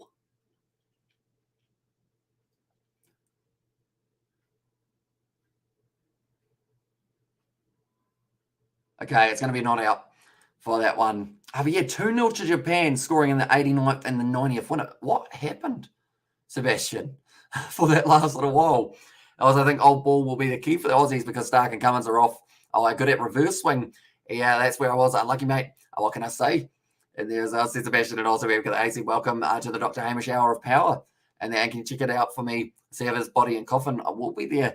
And he says, and although he said, didn't they bury them already earlier on from David? So I'm not too sure the situation in terms of what is going on for that one. And also, okay, Co. And now welcome into the lights room. I hope you're doing well. Hit to the lead side and the single taken. But Australia once again wasting a review, which could have been crucial for them in the later stages of this game, perhaps. But Pakistan currently still need another 334 runs to be able to win this match. And also, it's not just myself, Sebastian. Oh, hello. Billy is here as well. I feel like he goes, and then I jump just as high as he does. But he's chilling out. He's watching the cricket. Kind of. He's watching a light at the moment. He's decided that that's more entertaining, which is rough. I think this could be a very awesome session. We've still got another hour and a half left of this session as well. All reaching out, hit down the ground, using the spin to his advantage, hits it down to long on, and that is going to be just a single for Shafiq. 2 balls left of this one, and also Billy. And then when it comes to DRS, the Aussies need to listen to the gut feeling and do the opposite. This is Abdullah. And your diplomacy, is that the right word? Diplomacy leads me to believe you'd be a great politician. The Kiwi Lads political party sounds good. You got my vote. And there says Joshua. Although I'm too much of a pushover as well for politics, I think. Like, literally, someone could be to me like, oh, I think I mentioned it the other day as well. They'll be like, you need to build like a massive hotel, even though like no one would go to it. And I'll be like, it doesn't sound like the best idea. And they'll be like, yeah, but you should do it. And I'll be like, yeah, all right. And then I'll probably get sacked from Parliament pretty quickly. And let's suppose Pakistan score 40 more runs from now, and they will require only 290 runs from the whole day and 10 wickets in hand. Very much possible. That is true. And diplomacy. Yeah, that's the word, isn't it? And also, I was a bit off there, maybe, with the declaration. My guess was 415. A good amount of chat. Hey, says AFL. There certainly is. Everyone talking about this test match and also life in general for this one as well. And you should get a pet wallaby in your house. I don't know whether or not we're allowed to here where I am. Like, you can have a pet lamb in the backyard as long as it's not too loud. The Aussies were in full-on attack, and they were caught on a counter-attack. No Aussie available in the defence. I see. So they went for it, and it backfired, unfortunately. But they're still in third, aren't they, I believe?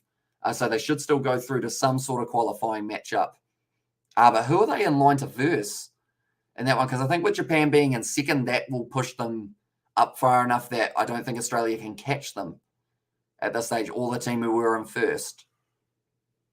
Pakistan, 333 runs needed. There's 8 overs, and it is 18 runs. Now, I did say that I thought of the first 10 overs, they would end up with a total of somewhere around 20 runs. And a lot of Pakistan have no carrot at 415. And I say, I'm more normal than normal. And there says Brad Glubb, and they're more normal than normal. Is that good or bad? I feel like that's kind of a bad thing to be too normal. I mean, I could wear a bucket hat if that helps my normality go out the window a little bit. I got a few of them. I did end up buying them for the channel. There we go. We'll get a bucket hat on. That'll change my normality. There we go. How's that? It's a bit better, isn't it? And totally different contest. And there's this indication. Speaking of lambs, there's a viral video of a goat feeding on live baby chicks. Oh, that's nice. I don't think that one's doing the rounds here in New Zealand. And a pet lamb would be so cool. It's ever get someone had a pet crocodile. Says Danny there. Geez, that's a bit. I mean, I don't think I'd ever go down that line. Although they play a 2-league playoff against the third place in the other group, and then face Peru. Hello, Billy. Peru, Colombia, Chile, or Uruguay. And Qatar is the single leg or in confederation game. Tough as out. That's not easy, is it? So third place in the other group. I'm just going to have a quick look and see who that will be currently. Hamish of Pakistan scored 80. Outloss is better for Pakistan. Yeah, if they can somehow get through to a decent enough, I guess, marker there. I see play once again. Cummins tries to kick the ball up. Doesn't quite work out for him. That one's bobbling all over the place. So I think the pitch is still rock solid. I'm with Australia in this match because they give a fair chance to Pakistan to win or draw this match through 4 sessions and 350 runs as chaseable. And you can't get past those South American teams. They're strong, mate. And yeah, that wasn't even English, was it? But the fact that those sides, like, theoretically could miss out, like, surely would it be Qatar who miss out there out of those guys? No, sorry, that's in Qatar, isn't it? So, yeah, none of those sides. Does everyone else in that list that you've put qualify, Sebastian? And it's just the lower side face Australia? Or will more than one of those sides miss out? Because I guess they're very strong sides that you have listed there. One moment, we'll go like this. I see Korea are currently playing Iran at this point in time, so they'll have to play off against UAE at this stage, but it could be Lebanon, could be maybe Iraq or Syria. Oh, no, probably not Syria. They are just a little bit too far down, but also Lebanon. And yes, my respect for Cummins went from 0 to infinity. So now off the edge. Sorry, got excited, but it didn't quite carry through to Cameron Green there. And also, Hamish, will be awesome video YouTube in the future and integrate video comments in YouTube live stream where user can comment short TikTok reaction videos in stream. So yes, Cody, I mean, it would be a cool concept, although it's always very tricky to know what you guys are going to send me because all it takes is one troll to try and send something that's not allowed on YouTube and our channel would get taken down pretty much, unfortunately, just with the way that the copyright system is. I see that Brazil are playing Chile. And when are they playing? That's going to be 12:30 p.m. tomorrow. Decent time, to be fair. Might have to give that one a watch if I am awake, but that one's going down now to Pat Cummins. 20 for none off 9 in the 5th place is contested between those sides. Who finishes in 5th faces the winner between Aussie and 3rd Asian place in Qatar for the World Cup spot. And also, it's an extremely long and bumpy road to the World Cup. It is. Like, that's the thing. Currently for the World Cup qualifiers in Europe, no, not Europe, sorry, South America, they're up to round 18. Like, all of the teams have to play about 18 matches to decide who goes through, which is, like, huge. So you're pretty much, you got the top 4 go through. So currently Chile, Paraguay, Bolivia, Venezuela, Colombia all missing out, with Brazil, Argentina, Ecuador, Uruguay at the top, and then Peru in 5th. I thought that one with edges not flying during the series. Why slips aren't coming up, worried they won't be able to have time to react. Yeah, I think that could be something along those lines of them just not quite, I guess, having that reflex time. Because I know that Steve Smith, even with him being back, has struggled a little bit using the feet there nicely. Like a little bit of a yes-no. They have made their way through a little bit of an appeal, but nothing too much. That hat wasn't working. No wickets were falling. No runs were really being scored. So we'll go back to without the hat. At this stage, please don't look at where we've finished in the European qualifiers. Our nation can't handle the shame. You tempted me now. I feel like I can see it there. I haven't looked up where they finished. I'm just going to click on European qualifiers because I assume they're still going. So Romania, their next game. Oh, no, that's the semi. Okay, no, that's the semi-finals and they're not there.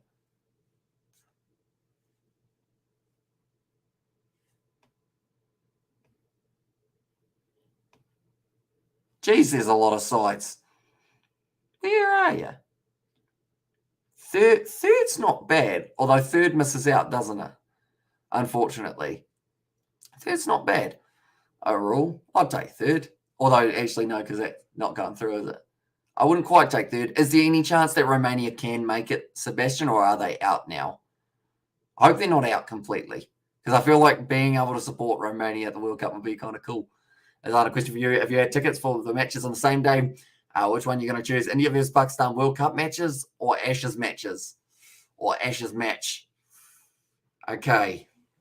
I've got some questions, if you don't mind. First of all, where are both games being played? Are they in the same city? And if so, which city is it? Ashes all the way, says Jay. There's a yarn back again, says Paddy Wagon. And I forget, Seb, are you in Moldova or Romania? He is Romanian. Sebastian from Transylvania, where it is extremely cold every day of the year, other than summer where it's slightly less cold, which means you can take your jumper off. Currently now, I just realized that it was Jay in the chat. I've read his message and then I didn't click that Jay is here. Welcome in, Jay. Hope you're doing well, mate. Wait, were you here earlier? Okay, no. Okay, I'm getting myself confused at this age. And North Macedonia, 2 million people or so, they ruined us. Our World Cup path is over. North Macedonia. So who did Romania lose to? Did they lose to Macedonia? Okay. So they won against Macedonia. They lost to Georgia. That was probably oh no, that wasn't in the World Cup qualifiers, never mind. So they drew with Macedonia, and then they drew with Iceland as well, and then lost to Germany. That's pretty rough that they just missed out. Because from that doesn't look too bad. And yeah, Jay was here earlier, was he? I got it around the wrong way. And she's thanks for noticing. And he just came back in. And there was says Jay, I thought I had seen the name a little bit earlier on. And I was at Italy today in Macedonia, 7-0. I believe it is. Oh, sorry, versus NMAC. Is that North Macedonia? No. Is it? No, not too sure. And also Macedonia, that's an ancient name. And that was here in the first session. We were indeed. So first time of the third session that you are here, yes, I believe. Maybe if I've got that right. But now Mitch Swepson gets added into the bowling attack. A man who some people felt we weren't really going to get to see him throughout this one. But he's there. He's ready to go. And he wants to pick up a few wickets. Would be huge for him as well, for his confidence. And also back after watching an unsuccessful football game for Aussie Socceroos, hoping for more Aussie success in the cricket there. And I was pretty sure that Alexander the Great was Macedonian. He was from about 300 BC and also ended today no wicket loss. Pakistan is advantage. Pakistan, yeah, if they don't lose any wickets, even if they only lose one or two, that's huge for them here. And I was yeah, saying it's very tough to qualify as a European nation. But we were close, mate. Close. Blah. I need a drink, says Sebastian. And yeah, sorry, Italy playing North Macedonia, lazy typing. And as I says, Dan, I think I just get that confused with how many countries are there. Big full toss from Swepson. Warming up the arm, that one didn't work out. If he got a full toss that managed to bowl him, that would be huge for himself there. Currently, Swepson, he's just got to find that line and length early on in his spell. If he can do that, he's got dangerous balls up his sleeve if he does get it right. In New Zealand, which game is most followed? Just wondering, says Ahmed. So I would say it's probably roughly the same rugby and cricket. Just because, like, cricket's more of our summer sport, rugby's our winter sport, although they're actually overlapping at the moment. But I'd say probably cricket or rugby, one of those two. I do love watching both, and we do both, actually, sports on the channel as well. And also, we've got the Pakistan go for the draw. And Hamish, I was having tears yesterday for winning. Sad for South Africa, and there says Ryan, and also the whole nation cares about football, and the lads can't deliver. Misery, constant misery, mate. And because it is your national sport, isn't it? Football, if I'm not wrong, or have I got that around the wrong way? Or is it another sport? It's not rugby, it's not football. Is there something else that the Romanians do very well, sporting-wise? Trying to think of who it was, or what it is. Or maybe it is just football. It might actually just be football. Oh, nice ball from Miss Swepson. So he's going around the wicket here to Al-Haq. Looks like he's trying to find a little bit of that rough area. Is outside of the left hand off top. Another yawn. There'll be a few of those about the next hour and 10 minutes or so, I would think. I see play once again. This last session's actually flying by. We've actually been going for an hour and 25 minutes. Where did that go? And yes, it is. Out of 90 million people, there's 7 million people watching the national team the whole time. It's so depressing. There's Sebastian and also winter sports. They're normally pretty good at those, of course, because they can handle the heat pretty well. Or sorry, the cold pretty well. Using the feet there once again, taking on the single. They do get through. And nicely done, turning around the strike. Once again, hello, Billy. You're going to show your head, or you just no? He's just repositioning himself. And Devo shows Cummins bat plenty enough as well. Lesson well learned. And there says Dan De Castro and also gymnastics. That's what I thought Romanian are good at. And Nadia Komaniki. Hopefully I said that correctly. And also Irish Pakistan may hope today for having 90 runs without loss at the end of the day. And yeah, if they do well, and they can continue to do well, that stayed low. Mitch Sweepson, probably one of the more unlucky bowlers of the series. Yes, had a crush on her. There says Abdullah, but that is the end of the 11th over 24 without loss here. So only going at a run rate of a couple at this point in time. And yes, said miss the glory days. And there as well, says Dan. Currently now, David Warner just having a look at the pitch. Looks pretty rough. In fact, I'm trying to work out what looks more rough, the pitch or the area beside the pitch. And I think it's a bit of both. No one cares about gymnastics. It's all football. The other sports don't even come close. Says Sebastian there as well. Comanche. Comanche. Okay, that makes sense. Currently now, Nathan Lyon. 3 overs bowled, 10 runs he's actually gone for here. But it's a massive opportunity for him. Try and get himself maybe a 5 for 5. It wouldn't be too bad in some place now, Dan. Ionis might be. But he's injured at the moment. And also Hamish Noman Ali gets lots of wickets of 3 test matches. He's done very nicely, Noman Ali. Someone who feels probably a little bit hard done by with the amount of wickets he was able to get is possibly, I guess you go Shahar, but he did it up. Bowling that no ball earlier on, which did cost him a little bit. I'm just going to check the win percentages for this match and also slouch down slightly just for a moment. Pakistan versus Australia, what we got. And yes, Nadia Comanche she was very famous gymnast and beautiful. And there was, that was a little bit lofty from Imam Al-Haq, but glided out through point region, and that will be saved by Mitchell Starc. Doing well. Cam Green with the relay throw. Currently, Pakistan to win this match is sitting 21%. The draw 36, and Australia to win is sitting 43%. Perfect 10, both in looks and in scores at the Olympics. Says Tim there. Al-Haq decided to advance, and this is getting a little bit closer now, ladies and gentlemen. It seems like Pakistan maybe have decided they've got through that little bit of the early patch of, I guess, pressure. And now looks like it's not going too badly for them currently. And yes, she was the first gymnast to get a perfect 10, and we can't give it a simple about it. As the football team fails, the nation is depressed. There's also Sebastian also, spelling Hagi. That's so different. Hagi, Muslim, a wise spiritual leader. And there's, there you go. I probably said it wrong. Is it Haji, maybe? Currently, Shafiq sitting on 8 runs off 30 deliveries.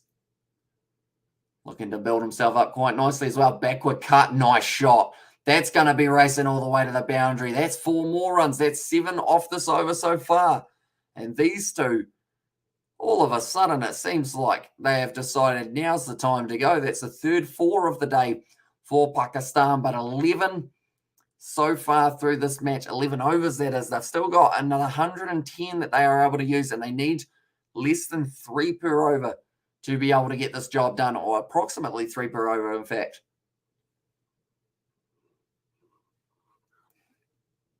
Another big yawn from myself, but anyone who is new to the channel, Haji is how you pronounce it in there. Haji or G. Haji. Haji. Haji. Haji. Sounds like I'm saying hi to someone named G. Haji. With an American Southern accent. Nathan Lyon. Bowl this one again. Hit to the leg side. They don't take the single that time. It is covered by backward square leg in the form of Mitchell Starc, who I would assume, be bowling a little bit more before the end of tonight. They've still got another hour and a bit. And I'll say, yes, Amish Haji in there as well. Okay, so it's chi, rather than G. Use to the feet once again. Oh, Nathan Lyon ends up hitting the batsman with the ball accidentally, of course. And also, Hamish, will you see tomorrow Australia woman versus Bangladesh woman match? Probably not live, but I will get to watch either the end of that match or the highlights of it, depending on what time I finish all of my, I guess, work to do tonight, because we've still got the weekend that I do have to prepare for and everything. But I believe the plan at this stage will be to do the first maybe like 40 minutes of tomorrow between Australia and Pakistan. I know it's only a short snippet, but hopefully by then we'll get to see whether or not Pakistan start the next day with intent or whether they go out there and do look for the draw. But that will all depend on how many wickets they lose in this next hour of whether or not they do feel confident enough to take that risk. It's another yawn. And but Haji's days are gone. Now we have to put up with this bollocks. Oh, they have another drink in there, says Sebastian, for the footballers as well. But yeah, I wonder, could I name any Romanian footballers? I feel like I could if I really thought hard. Who's an international Romanian footballer? You probably don't want to think about it, actually, now that I think about it, Sebastian. But if you do want to think about it just a little bit, who's a Romanian footballer? Like, most famous current footballer from Romania? I'm trying to think of a few in my head. I've got a few names going around there, but I'm not sure whether they were Romanian or different countries. I probably shouldn't have just scratched there, because now I'll probably mark. As you guys know, I mark extremely easy. Dragged down by Swepson, set up nicely. It was almost the wrong one, but that's a brilliant shot once again. And that's going to be another 4 runs for Imamo Haq. Now moves up to 20 of 40 deliveries. Jeez, this is looking good. And Hamish, I will watch Devon Conway batting in his in this Saturday. I'd say his son is the best, Lannis, in there. Okay, I'll have to admit the name does not ring a bell. It probably should, definitely, but it's not kicking me in the face. That's not the saying, is it? What's it, smacking you in the face? No, what's the saying? Something to do with the face. Sounds like a weird analogy. Speaking of, well, not really faces, but challenges and whatnot. Wait, that sounds like I'm saying that having a face like mine is challenging, which it is. Because everyone's like, what is that? In terms of the facial, yeah, it doesn't grow evenly. But I made a couple purchases, small purchases yesterday, last night at like 4 a.m. because I make terrible decisions at 4 a.m. as well. So I made a couple wee purchases for future videos, which is exciting. Some of them not the best ones, but some of them we will get some form of use out of. He plays for the Rangers in Scotland. And as I said, Sebastian there, and also Hamish, I will watch Devon Conway batting in this Saturday. So I assume he's in the IPL, isn't he? So hopefully he does get selected. I stopped watching football when I stopped watching cricket, or I started watching cricket, and it's our national sport, and I was a good midfielder. And there says Abdullah. See, I think I was probably, as much as I wanted to be up the front, unfortunately, my vision got me defender quite a bit, just because they were like, everyone else just lets them run straight through. Can you go at the back as, like, I guess, our last-ditch effort? And then I slowly developed into a goalie because running was hard. So I just went, I'll be goalie. And I just dove everywhere.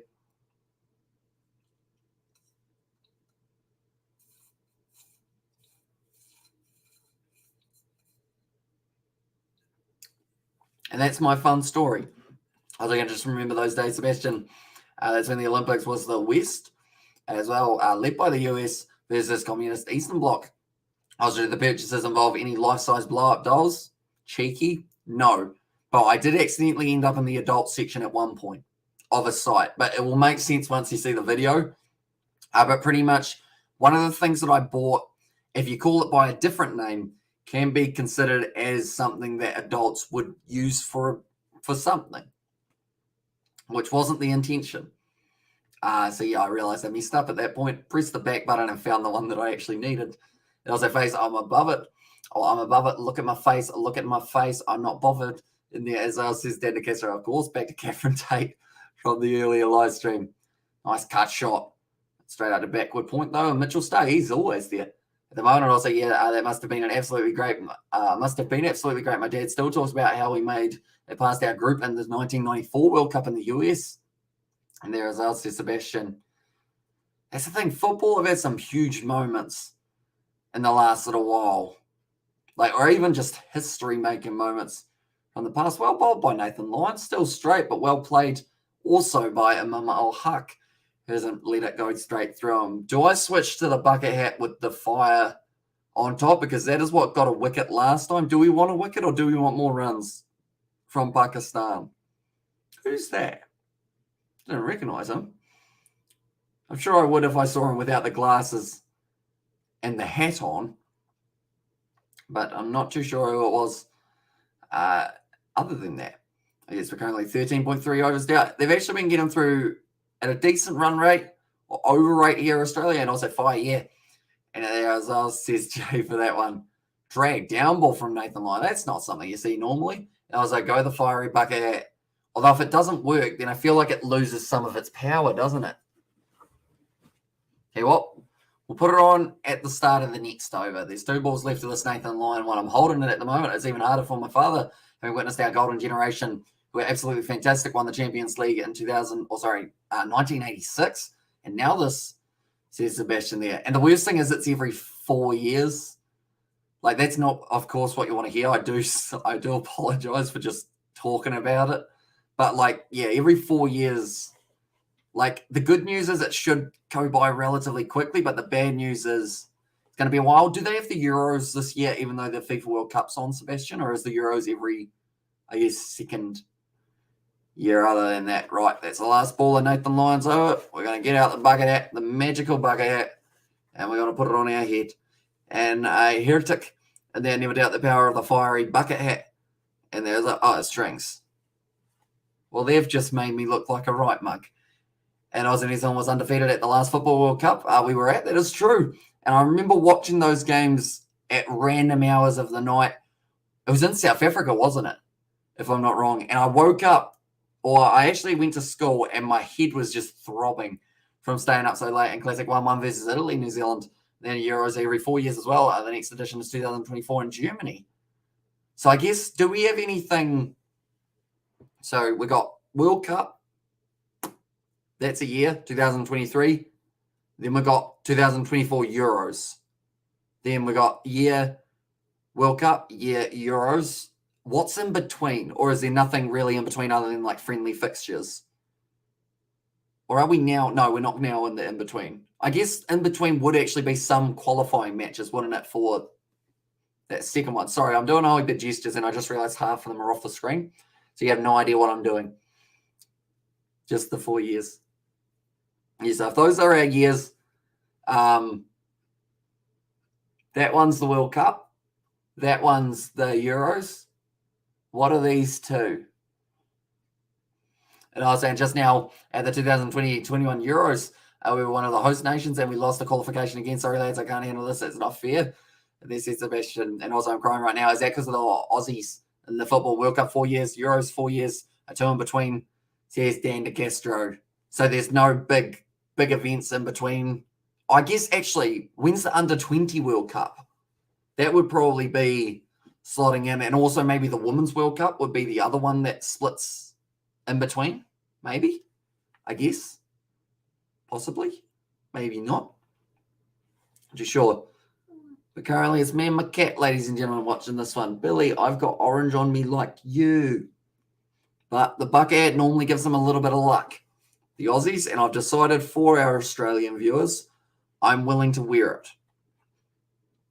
Do I have any? I've got a green hat, but that will disappear. And also, women's odd years. And also in between, we have the rugby weeks for me. Weeks for me also. And also, that's the thing. Later in the year, I just went very high pitch, but I wrote up a big table thing. Didn't I, Billy? Yeah.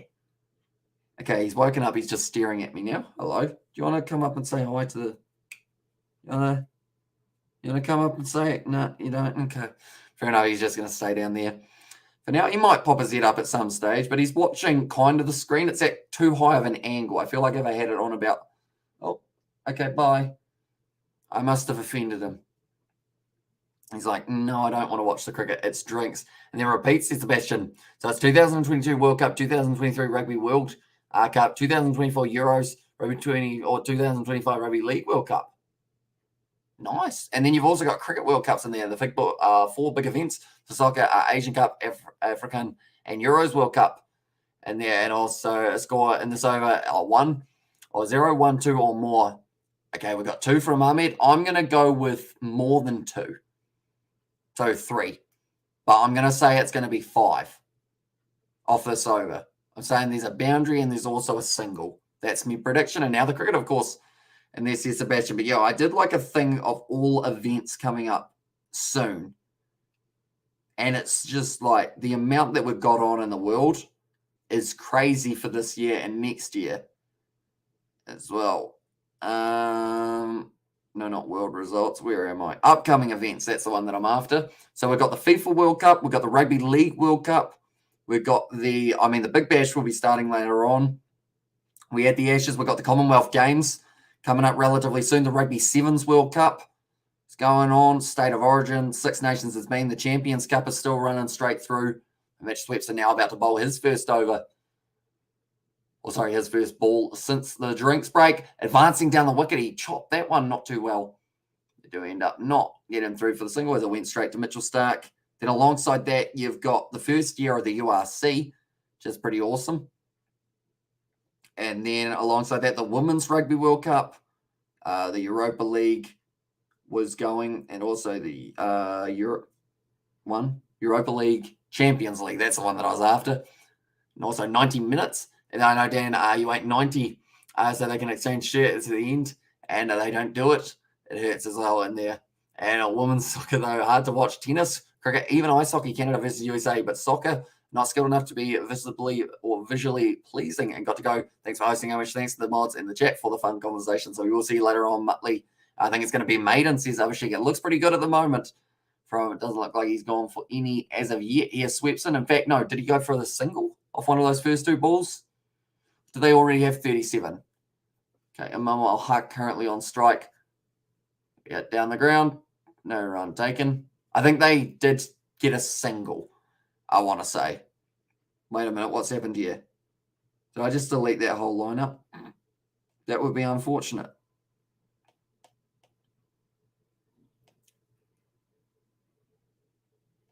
Okay, no, I didn't. Right, I just closed out of it. That's all right. We've got the Bunnings NBC also.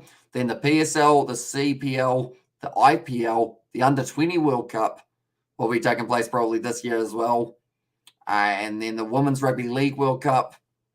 And then the 2 Sevens World Cups. And Australia lost this game 100%, says Birds and Animal Love. And they scored 1 run. Very nicely done at the lead side. And take him Muttley in there. And Hamish Brothers' target was tricky, says Michelle. It is tricky, but Pakistan, if they don't lose wickets, they're going to be able to work their way very nicely towards this total. The fire bucket hat hasn't done its job this time. Last time I wore it, wicket fell straight away. This time, not so much. Nicely played. In behind it, and that will be the end of the 15th over, 37 for none. So they still aren't quite ticking over at the run rate that they would require for the total, but they are still sitting very nicely as they haven't lost any of their wickets. Still another 50 minutes left of today, and then we are going to be coming back for a short amount of time tomorrow morning. In fact, no, sorry, tomorrow afternoon. Tomorrow night.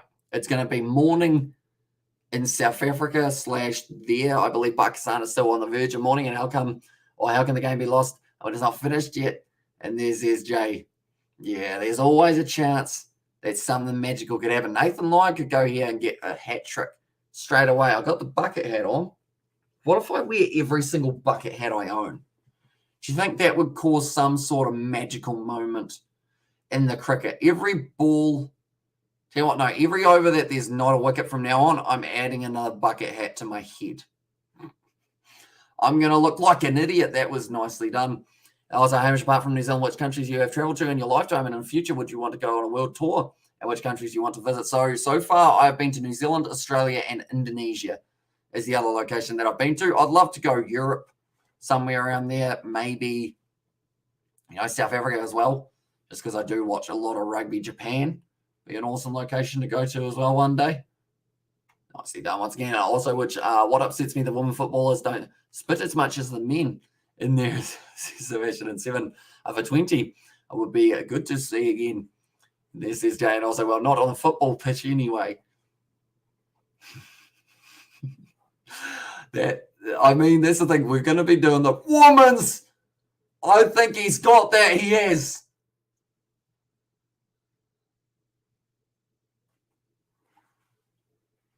Okay. He wants to go upstairs. Yes, he does. And also, look at Pakistan reviews. Says Abhishek. Also, Hamish Pro Rugby League games this weekend in the update here. So we are going to be doing 2 games on Sunday with me and George, actually. They are going upstairs for this one. It sounded like there was a second noise. Just the bucket hat just worked wonders. I was going to have like a stack of 12 on my head, I thought. But now, did he get this one on it? Oh, there's a noise, but I don't know whether or not he hit it. And please stop in there, says Safar there. That one was close to the outside edge. He's going to be all right. There was a noise, but it was not the bat for that one. So he is going to be not out. And Abdullah Shafiq will get to stay there at the crease. So that is a successful review. And also, Hamish, in 1976, the ABs taught South Africa who enforced apartheid because of because of that 26 African countries boycotted the 76 Olympics in Montreal. They were not popular, or we were not popular. And there says David the Mod there, and also correct. They used their own brand of lube at Ramraj. But he does survive for a little bit longer. I thought that was the wicket.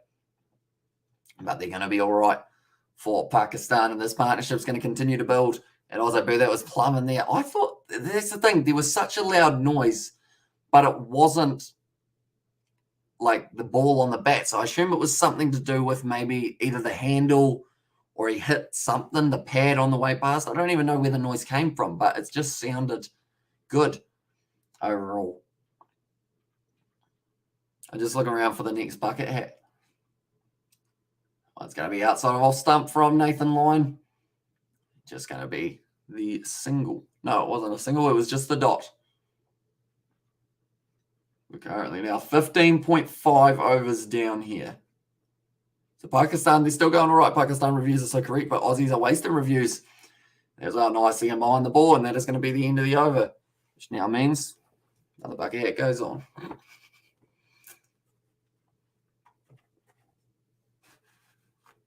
There you go. What is that noise? I don't know what made that noise. Shane thought it was out. He was excited. He said it was off the bat, but unfortunately for him, it was not. So I'd hate to see what his face did once they did see that it wasn't off the bat. Oh, that one was just outside of the outside edge of the bat. And also this run rate is stressful in there. Yeah, they're not really going at a huge rate, but I think today is more about them just trying to get through the last 45 minutes without any wickets down. Pakistan runs before wicket falls is good for contest sometime tomorrow. Will get really interesting if Pakistan truly chasing and Australia finding to get wickets. And Hamish Pro, please come to India. I'm sure you would definitely love India. I mean, there are a lot of stadiums in India that I would love to go to for the cricket. Using his feet there, Swepson has once again dished him up a pie. It's going to be a hard chase for Usman Khawaja. Doesn't quite reach out and get it. And that will be once again another 4 runs. Khawaja disappointed with that one.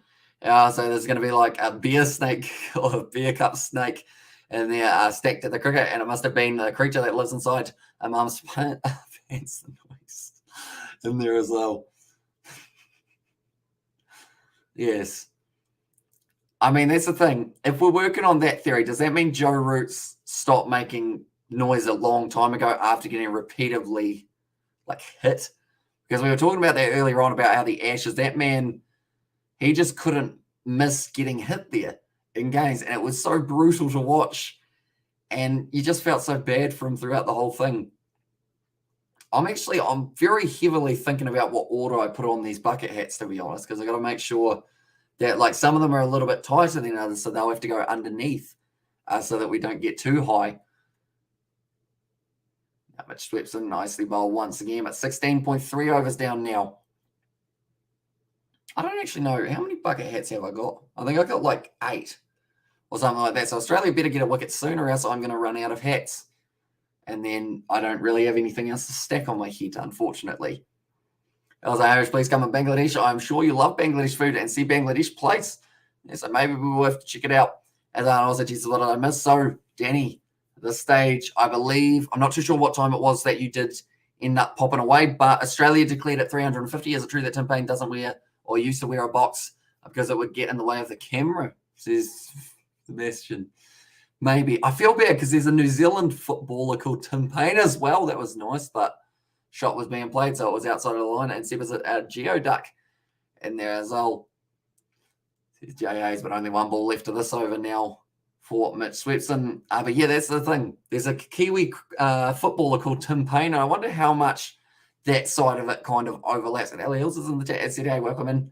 The live stream currently 41 runs on the board for Pakistan. Swepson bowls it wide, nicely glided there. And that looks like it's going to be a possible 2 runs. They do get back for a good run in between the wickets. Nicely done. Are you stacking bucket hats? I am. Every time we have an over without a wicket, there's another bucket hat going on. We've got a denim one now because it's quite tight. So if I don't put it on now, it will never get on. There we go. Got another one there as well. We're going to get there eventually. I need to make sure that this sits. What side's that? That's that side. Got to make sure it sits flat. We can't make this not a legitimate challenge, you know. There we go. That kind of looks like 2 are the same, doesn't it? But we'll go like that so you can see that there is a difference there. And also we have got there for me, perfect at stumps is 80 for 1 for contest. Full day, 9 wickets to win, or exactly 3 runs and over for Pakistan winning India. And there says David, and also you made me Google Geoduck J, you evil man. Is a Geoduck the one that's like, is it that kind of, what am I trying to say? You know, the one that's like a kind of half like duck and an egg that's yellow? Is that the one? Or is that the wrong thing? I don't want to Google it because it sounds like it's not a very fun time. Nathan Lyon bowls it once again. This is going to be heavy by the end of this. As I see, you should start wearing hoodies on top of each other. You have 20 hoodies, right? I actually do. I did go shopping a while ago. Oh, clam penis. I said that so casually. But yeah, like I've got so many hoodies now. I think I bought like 4 a couple weeks ago. And I was like, Hamish will get a hat trick. And there you go, already. Oh, I like it. I like the pun.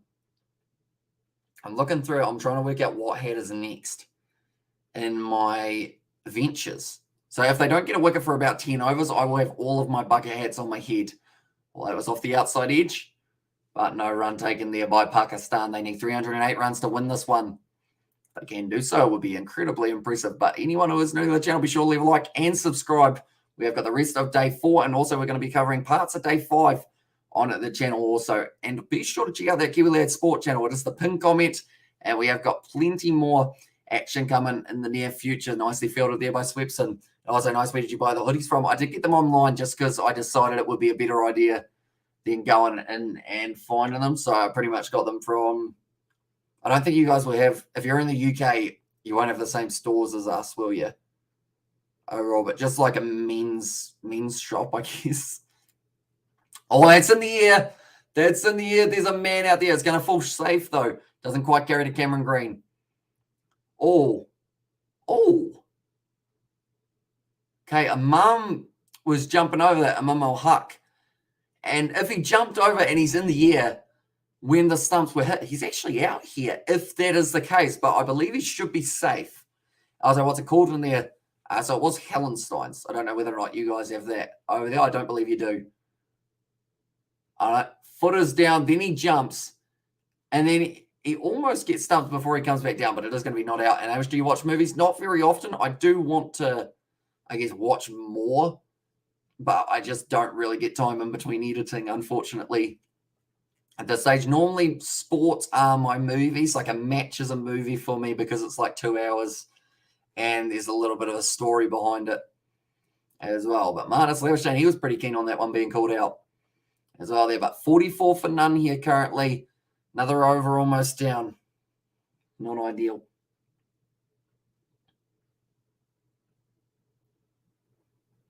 They're saying Marnus is probably not going to be a qualified umpire anytime soon, just because he does give everything out. It's going to be at the leg side. No run called. Almost an overthrow. No, they don't get it. And that will be the end of the over. And I'll say, yes, there is Alan Sides here. Cheap, good quality clothes. And there's us, says Danny Lewis. Right, we got another one.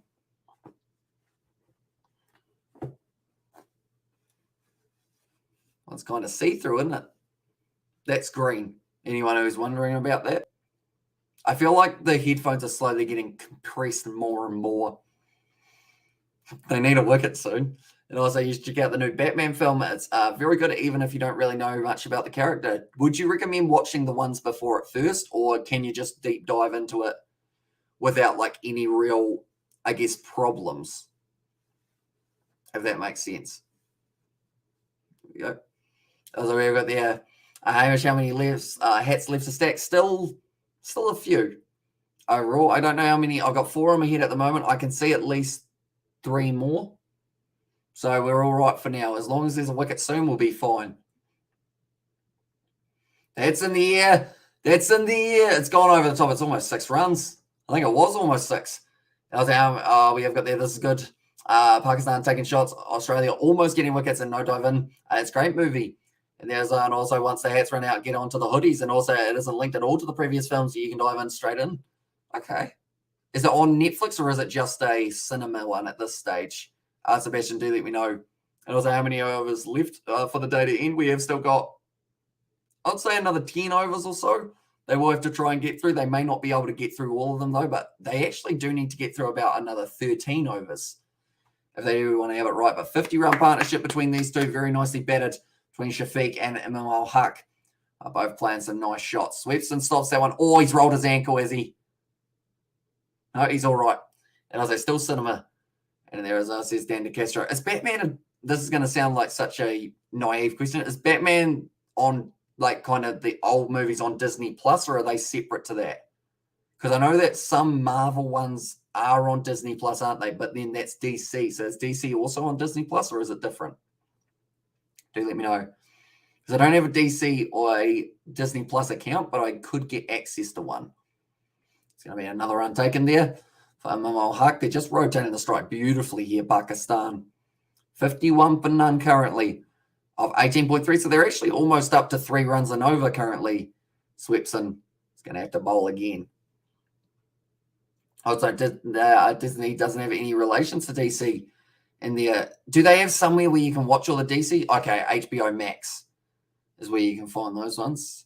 Do they have HBO Max in New Zealand? Oh, so you can dive into this one straight away. And there's a pickup line for old mate. And their reverse sweep, nicely played. And Swepson's going to be going for another 2 runs here. Good run in between the wickets. Nicely done for Pakistan. And they are taking over. And also Hallenstein's a very wealthy New Zealand family. And there as well, says David there. There you go. And also, but no one trusts Pakistan batting. Their tail can't bat. We saw in the first innings, they lost last 6 wickets for 20 runs. Famous collapse. So Aussies need to Babar Azam cheaply, or if you get Babar Azam out cheaply, yep. If they don't get him out easily, it's going to be a big problem. We have Neon that has most HBO shows on it. And as well, says Ellie. Because that's kind of like a separate one for us in New Zealand, isn't it? Because we've got a few that overlap in terms of what's on, like, I guess, Neon compared to Sky. Oh, that's another over down. Uh-oh. Right. What we got next, there's actually a bird that's created a nest on top of the light tower. Jeez, you got to be careful there. Surely that's a fire hazard eventually. That was well bowled by Swepson. And I says, LJ, welcome into the live stream, mate. Another over down, 19 overs down now. And it is 53 for none.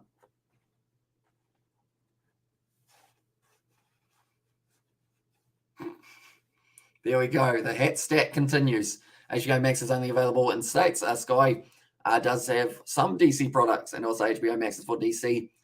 And also we've got that Pakistan fans should be positive, though. This is a good, solid, intense start. It is. It's looking good for them. I feel like the higher that my heat gets stacked, the more it means that Pakistan are right in this match. I was a delight, poor grammar. And there's us, says Dan.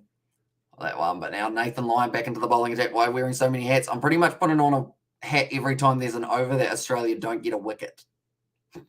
It's not going well currently, as you can see. Running low on hats overall. I'm going to have to duck down soon as well because this is getting quite high. Now, Pat Cummins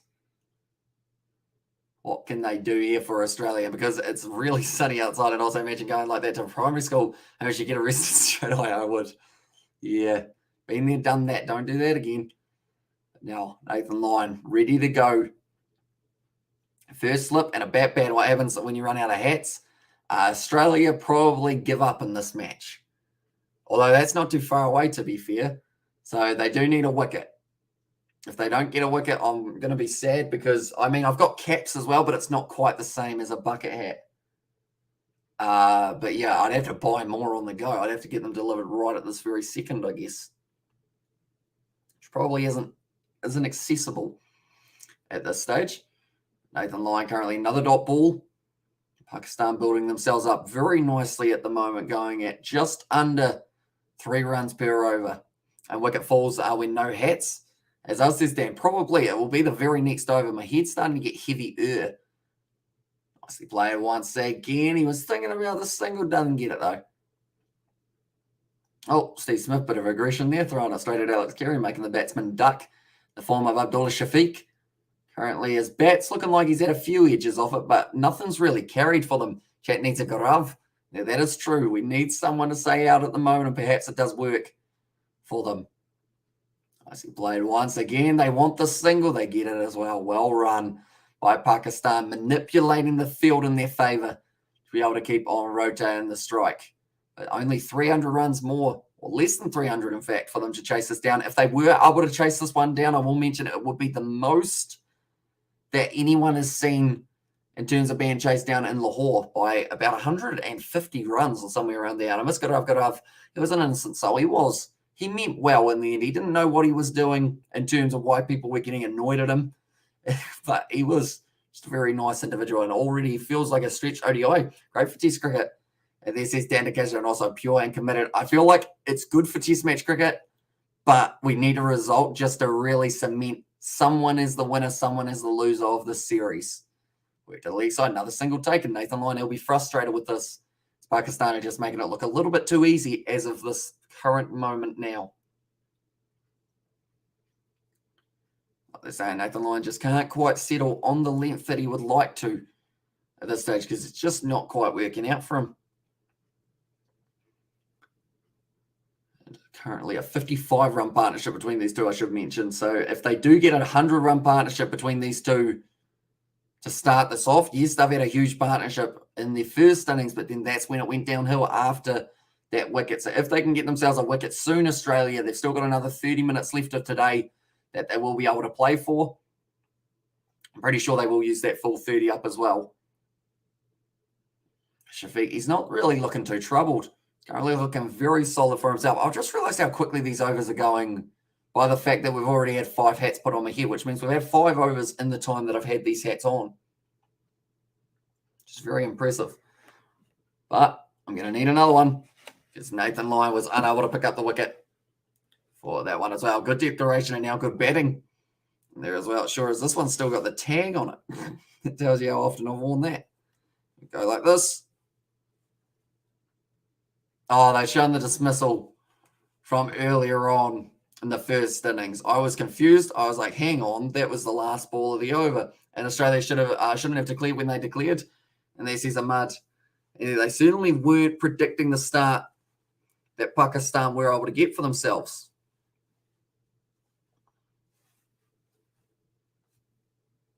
Here we go.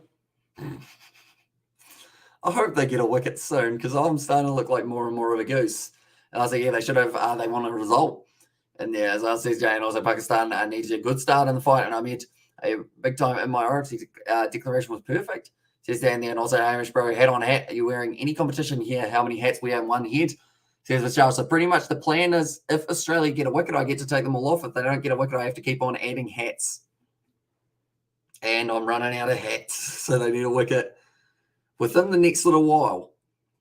Well, this just tells me that they shouldn't put bucket hats on special anywhere near me.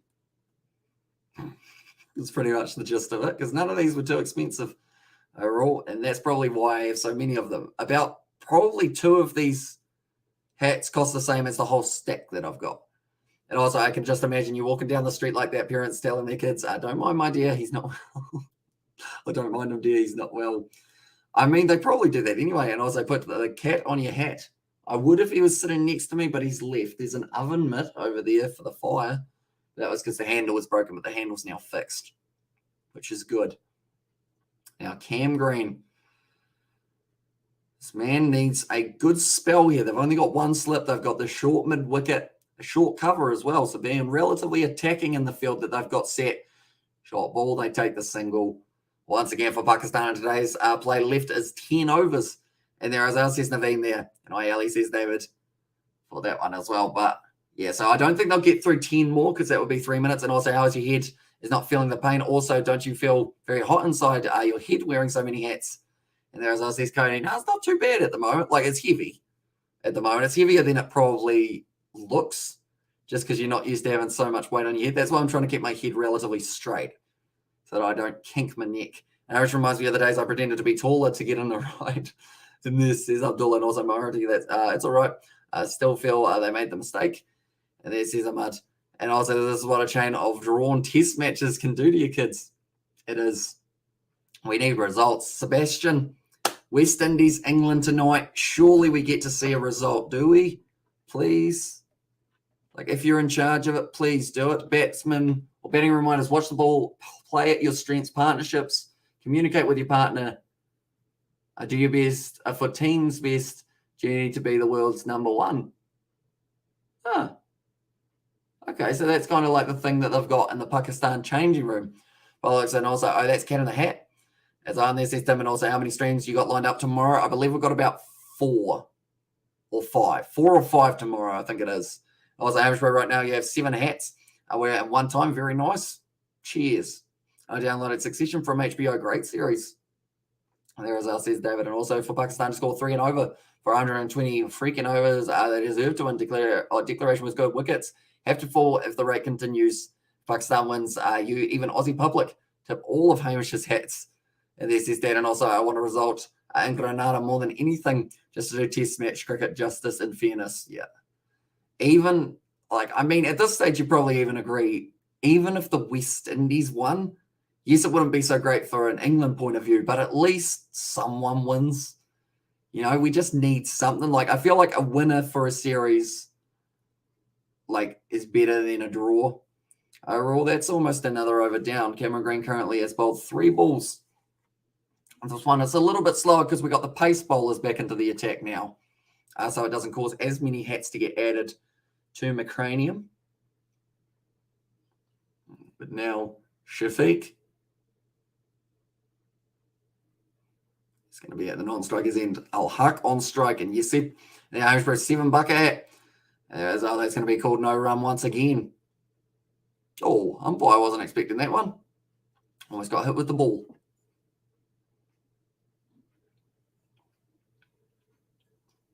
And also we have got the Amish. I googled religion of Kiwis in New Zealand. I got no religion. 48.5% Christianity, 37% Hinduism, 2.6, Islam 1.3, Buddhism 1.1, Sikhism 0.8. Why half people don't believe in God you belong to. And there says coding. I mean, I don't think I can speak for the whole nation just because, I am wearing enough hats for a few people, that is for sure. I don't know. I think it's just more of just what they believe, really. I feel like if you try and change someone's mind, it just puts them off it more in a weird way. If you get told pretty much anything, in our days, if you're told you can't do something or you should do something, people just want to do the opposite. So I feel like that's kind of the case. And also just, I guess, I don't know. It's a hard one. I don't know. And also we got Irish bro who will support Bangladesh or South Africa in the first test coming in this Thursday. I'm excited for it. Hopefully we can cover a lot of it in 227 for 2. Adibadi. And it says Raju, that's inside edge. Inside edge, don't panic. Well, no religion, please. And he says, David, it's a tricky one to talk about on a live stream overall, just because it normally splits opinions overall. All right, as well. And also, I am just one man, so I can't really speak for a whole nation of 5 million. So that would be, by your percentages, I would be speaking for about 2.3% of the percentage, or 2.3 million of the country. that one at Test cricket with like high-level chess. Unless you utterly dominate a side, you must take some risk to win. But be it declare, be it enticing bowling, be it in risky shots, etc., etc. As I says Dan, and also, but it's not looking good. Ian Bishop, former West Indies bowler, and there says it's a pitch in the West Indies that provides the least action for the bowler. He knows what he's talking about. So I just hope. I guess it's going to have to be the batsmen who create their own bad luck for that one. That was the end of the over.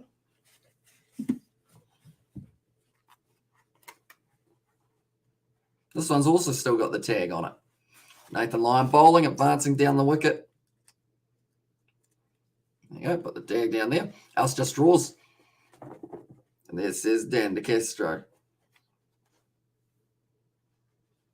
Did I knock a head off there, or is that just how they're sitting currently? There we go. Nathan Lyon bowling. Oh, that one stayed extremely low. I don't know what that hit, but it certainly didn't come through the way that he was expecting it to for Imam Haq, but he's played it beautifully to be able to recognise as quick as he did that it was just going to be a pretty much nothing ball skidding along.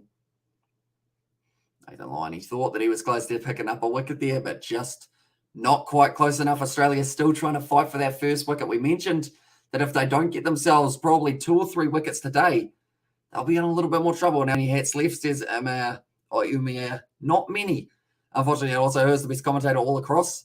Says Ahmed, if we're talking about cricket-wise, I mean, Ian Smith probably for us Kiwis is the one that a lot of people look to, or I think Mark Richardson is also considered relatively up there for New Zealand cricket-wise. All that was up, but for in general, I mean, Bumble's pretty awesome for the English, and wonder what the people are thinking who have just joined in are thinking. I wonder what the people who have just joined in are thinking. Probably, man, this guy has a lot of hats. And also my favourite commentator is Bumble David Lloyd in there as well. If you're looking at an Australian, I mean, I quite like, even though he's like probably not the oldest commentator in the book, I quite like Mark Howard's, I guess, like excitement level, because he does get very excited about the cricket as well. Currently now 290 runs to win, and now we're back down to the overs and roll on Saturday night. I'm going to the Highlanders versus Blues in front of the full zoo, so that will be pretty awesome for you. And ditto, says Dan there. I see played once again by Imam Haq, and also 280 runs chase. And a day is achievable. Aussie will have to bowl or will be on the 8 ball tomorrow. And Hamish, about 30 years ago, there was a comedy movie starring Dan Aykroyd called Conan's Hilarious. Your Hat's Taking Me Back. I think I've seen a couple little moments. It was a very random movie, wasn't it? How just randomly people says we're right up there. My favourite commentator is Ian Smith and Danny Morrison. It's going to be nicely fielded once again by Pat Cummins. And also Hamish Rowe, Craig McMillan. Also a good commentary with Simon Tall. That is true. One that we do hear quite a bit here in New Zealand. That's another over down. This isn't going well. I'm running low on hats. Do I mix it up and put in a cap in there as well so that I can have something in the middle section just to break it up a little bit? There we go. We'll put on one of those sideways just to keep it there. And Conan's we're from France as well. And there says Dan De Castro. So, yeah, I've still got a couple hats left, but it doesn't seem like there's too much happening. So I'm going to put in a couple caps to have them sideways just so that they count themselves in the running as well. You mean Shane, bro? I've been hanging out for an evening game. Did I say J.A.? Sorry about that. But yes, Shane, hope you are excited. You have been talking about the zoo for a very long time. So hopefully it does end up working out for you, and they do end up rocking the stadium at Forsyth Bar for that match between the Highlanders and the Blues. You guys can tell that this is the Melbourne Stars hat because it's completely invisible currently as we do sit. The sun is about to go down. Once again, it will be Cameron Green who will be bowling, a move from the Saturday Night Live, even older sketches. And there's Dan De Castro, and students can't wait for the game. And there's Shane as well. Now Cam Green charges. Well bowled once again. So I guess the best thing to happen would be a wicket come in the next 2 overs, because then that way, I wouldn't have to use all my hats. Also, Hamish, my favourite commentator is Simon Dahl, Danny Morrison, Veron Flinder, or Filder. Hopefully I said that correctly. And although Ali Khan. There's and also movie okay. Saturday Night Live skits classic. And there says Dan De Castro. Did they base the movie off the skits, or was it the skits that came after the movie? Nicely played once again. Solid behind it. Huck. They just need something soon. Usman Khawaja, he was enjoying that loud shout. They are showing there that the clock is just about making its way around to 20 minutes left now. And the zoo is open finally. And there's who needs an invisible clock when you have an invisible cap? That is true. And yeah, there's just a random 47 floating on my noggin, which is fun. And also the skits, then the movie. And yes, movie came later, and Hamish fell in the groove. And there as well, says Sebastian. Almost chopped it onto his stumps there for Huck. But these two, they don't look like they're in any hurry, but they also don't seem like they are completely going slowly either, if that makes sense. Like they're kind of going at almost 3, but not quite 3. So probably about 2.8 currently as we do sit. And also Hamish, if Pat Cummins give Mitchell Stark, wicket will come. So let's hope he gives them the ball because my head's getting tired. And there's still, that's the thing. I don't think I've got enough hats to last for the rest of the day if they don't pick up a wicket, unfortunately. Cameron Green's not looking too badly, though. For his first couple of Hamish broke Craig McMillan is good hard hitting. It's a part-time medium bowlers. I remember from 2000 in Pakistan series, 5-wicket haul and good knock at batting.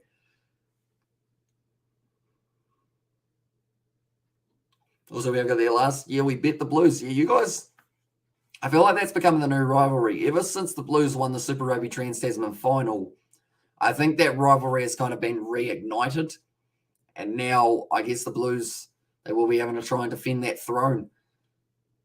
Nicely done. But away from home, it's going to be a little bit trickier for them.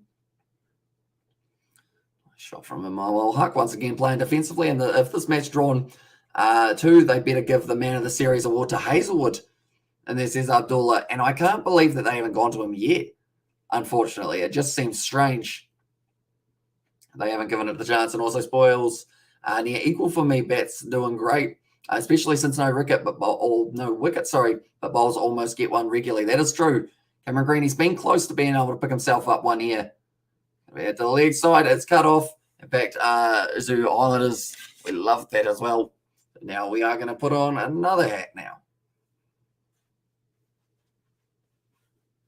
I'm going to have to loosen that one because that's the one that me mum did up more.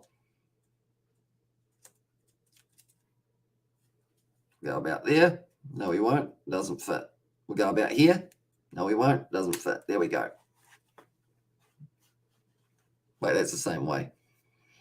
IPL this weekend. It is indeed. And 4 streams, good commitment. Should we make a bet for predictions of the games? What type of bet are we talking? As in like just like a kind of just word bet? Overall, like no actual money because I don't have any real money. I spend it all on bucket hats, as you can see. But boy, do they look great. That's what we want. I have no idea whether or not. There we go. We're running out of hats, and I think Khawaja will win the Man of the Series award anyway. Just don't give it to Cummins despite the decent figures his captaincy ruined the second test. IPL this weekend, says Shane. It's Jurors, and they should declare for 400 runs, says Nadine. Now Mitchell Stark. Add it back into the bowling attack. Can this man save my neck? And I'll donate if you win. And there as well, says Danny. One moment. Need to put that down. There we go. That's what we want. His captaincy ruined my day. And there says Abdullah. But yeah, I'm terrible at predicting games. That is for sure. And I imagine if this match is drawn, so they will give Man of the Series to Noman Ali, the man of the match, Usman Khawaja. And while if you had their champion, we put on a hat every time that Australia haven't got a wicket. Unfortunately, my head's starting to get quite heavy. I'm running out of hats also. I thought there'd be a wicket by now. I thought I'd have like 3, and that would be it. Still going. Also, you have to do something on the live stream, whatever you are comfortable with. And there says Danny Lewis, and also Islanders Crusaders Hurricanes to win, says Shane. And also, yeah, we have got the wowie few hats there. But currently, Mitchell Stark, I feel like he is going to save me at this stage. Surely. Going to be bowling around the wicket. Well played once again from Shafiq. Also, Bangladesh beat South Africa. And there says Shane, they sure did. And they did do relatively comfortably as well. And the problem is he doesn't seem comfortable with this session. Well, that one is out. There we go. That'll be all right. Currently 23 of 59 for Shafiq. And also Pakistan are looking okay at this point. No, yeah, they're looking pretty strong. And as long as they don't lose their wickets in a hurry like they did in the last one, it's a good chance that they draw this match or win it. Currently not needing a huge run rate to be able to go on and get the win. Another ball from Mitchell Starc, another dot ball. Oh, throw out the stumps, never going to work out for them there. But yeah, Pakistan currently, they only need about 2.3 or so, or 2.5, 2.8, somewhere around there. I can't quite do the maths. My head's a bit occupied at the moment. But in 1961, England were able to chase down at Gaddafi Stadium 208. That is the most runs anyone has chased down at this location. The most recent chase, 161 from South Africa, that was in 2003. So it's been a long time. And also, if they do chase us down, it will be an extra 150. I'll back them for the win. But facing Starc, it's never going to be easy, is it? And then he's the one that you really don't want to get a short ball to, but you also don't want his Yorker, so you don't really know where you want him to bowl. A fascinating day tomorrow. Without looking at the betting odds, feels to me very equal. Like Aussie 30%, draw 50%, Pakistan 20%. Pakistan will not be able to score more than 3 and over for 90 overs. Let's be realistic. And there says Dan, and also say Aussie bowl them out, but you never know. There says Jacob, and yeah, it seems to be, it's still very much so the whole, it could go any result, which is great, because I would rather have it that it could go any way today than have it that it was completely off the cards going into tomorrow. Left alone there, double bouncer to Alex Carey, and also, but they haven't played test matches in Pakistan for quite some time. Or did I hear that wrong? No, they haven't played Pakistan for quite a wee while, so there aren't really too many recent records. So Pakistan, at the moment, they would certainly be adding to that record book if they were able to get themselves a large win. I don't know whether or not the caps were a good idea adding them, but I've still got 2 bucket hats. So after this over's over, which I think it almost is, high successful chases for Pakistan. 378 was their most, so this would actually be the second highest. Nicely blocked once again. 20 years in there, says Jay, but now another bucket hat. We got the smiley faces. Are we going to be smiling at the end of this over? Who knows? There you go. Also, all results possible indeed. The percentage will vary as dynamic shifts through the day, as well, says Jay, or throughout the day, I believe that would be. Also, we've got there, should open up Hospo as well, reopen nightclubs in there, says Shane. I assume that they will over time, although I think it's now down to venues, isn't it? So if it hasn't opened up, I guess that's because they don't want to, or I don't know whether or not they would have quite been ready to as of yet. And I like that you're adjusting the hat on top as if it makes you look less mental. Says Sebastian. Yeah. But currently, I wish I had more hats, but I don't. I think there was one on the couch earlier, but it's too far away to be able to go and get in such little time. And also, we have got all results possible. Only one hat left. Now, I'm going to get jammy with this hat.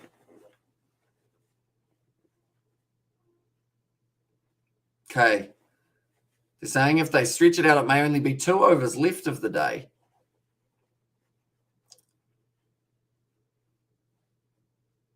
Batsmen, no hurry here. They don't mind the fact that they are none down, really. You'll be loving it, I would think.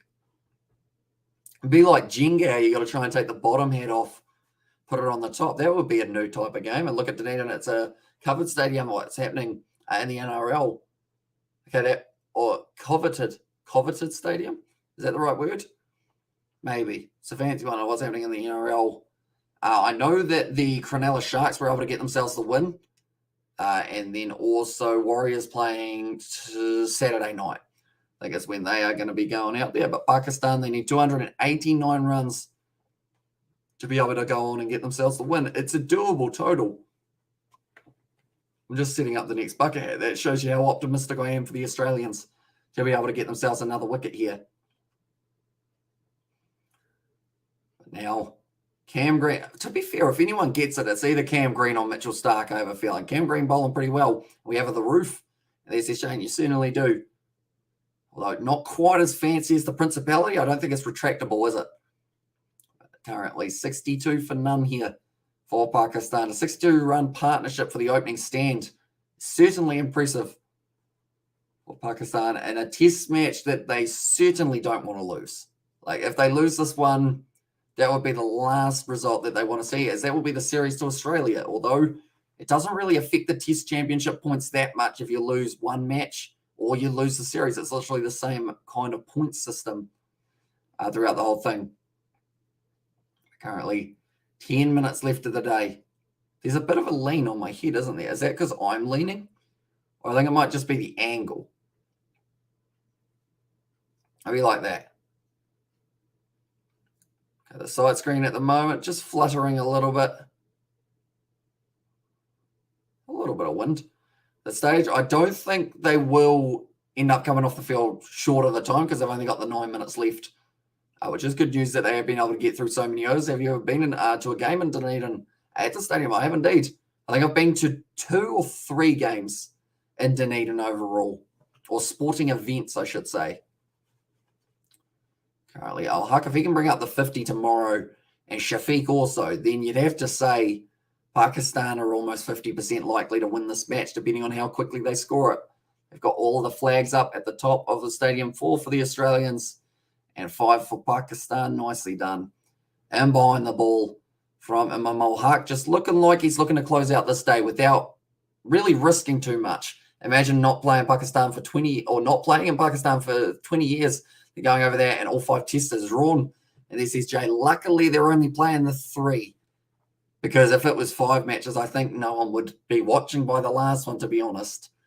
And also, Netherlands will lose tomorrow. They should. If they beat us, then fair play to the Netherlands. But the Black Caps should be able to get themselves the win for that one. But we've seen bigger upsets in recent history. Luckily, 3 ODIs have to have a result.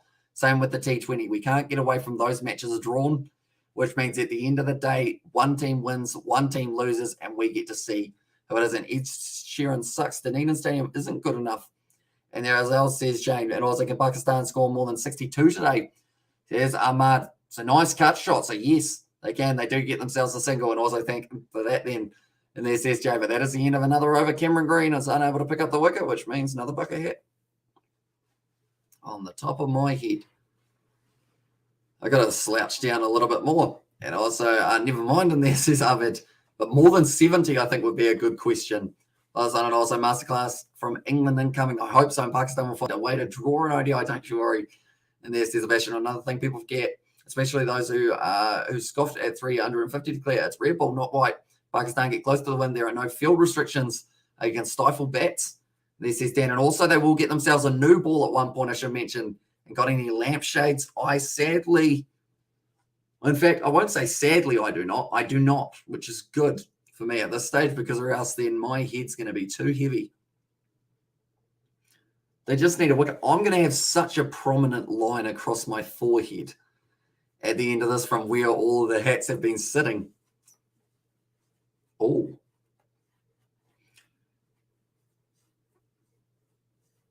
Okay, Mitchell Stark's going to be bowling now. I've just seen something that will be useful for me. One moment. Just grab that. I'll grab that as well. I found something else that I can stack on my head, which is an interesting statement. Mitchell Stark over the wicket. It's up in the air. It's gone through the gap and it's going for 4. So there's going to be another 4 runs there. Who you're picking? Winning the World Cup. Which World Cup we talking? We talking cricket? We talking soccer? We talking rugby? Which one? Rugby sevens? Rugby league? Do let me know.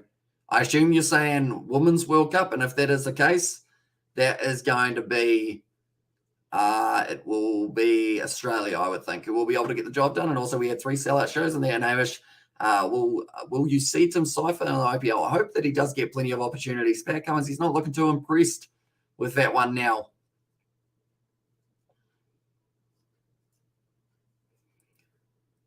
$40 of 88. And Women's World Cup, yeah, I think it's going to be Australia. I want to get the job done. And Sebastian, your classic, thanks for the laughs.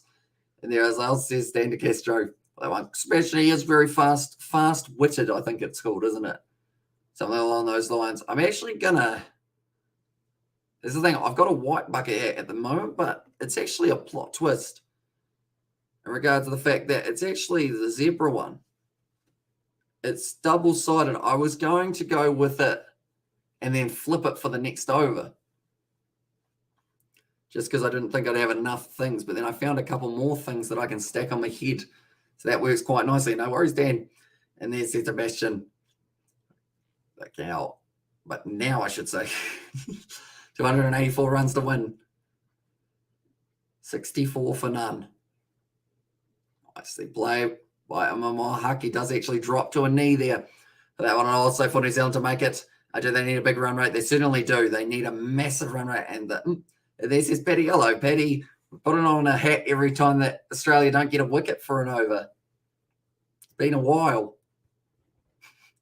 In fact, they haven't got one yet. And also DBL sided. Is that a googly?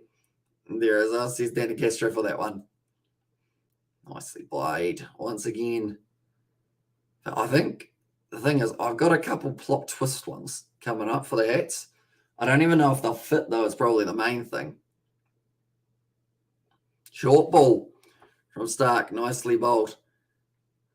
You can pull that way a little bit. There we go. Make it a little bit flatter. Only 2 balls left of the Stark over, and I think they'll only get through one other over alongside this one. What an entrance, Paddy. And then, yep, says Paddy there as well. Nathan Lyon currently just having a bit of a chat. Cameraman, you are real heroes. And there, he has got a sign. I mean, if the cameraman didn't go onto that sign, I feel like that was certainly going to be questionable camera work. Short ball, nicely played. So misfield there from Travis Head, and that's gone through. Amamo Huck going to be able to pick up the extra 2 runs, 2 gifted runs from Australia, and they are not too happy with that one. It's not too happy for that one as well. And so now we just here to equals Marge Simpson. Tell you what, we're not getting a mile off it. Astro India Women's also some fight for semis final spots. Yeah, they will have to make sure that they do get themselves the win in their next game, and they've got to win it relatively comfortably as well. And that is up against South Africa, that their next game will be taking place.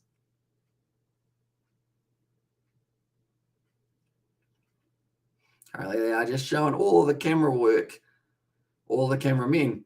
There's quite a few of them around it. Also, we've got there's awesome. We have our fans back for both New Zealand games plus World Cup, and there's Jane, and also we've got their all rain out. And there's Dan De Castro. So now it's another over.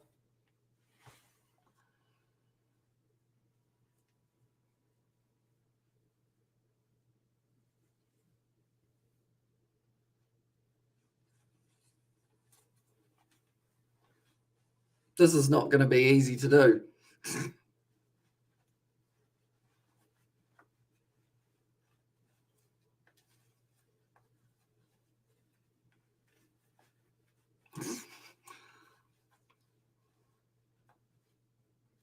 I got a beanie.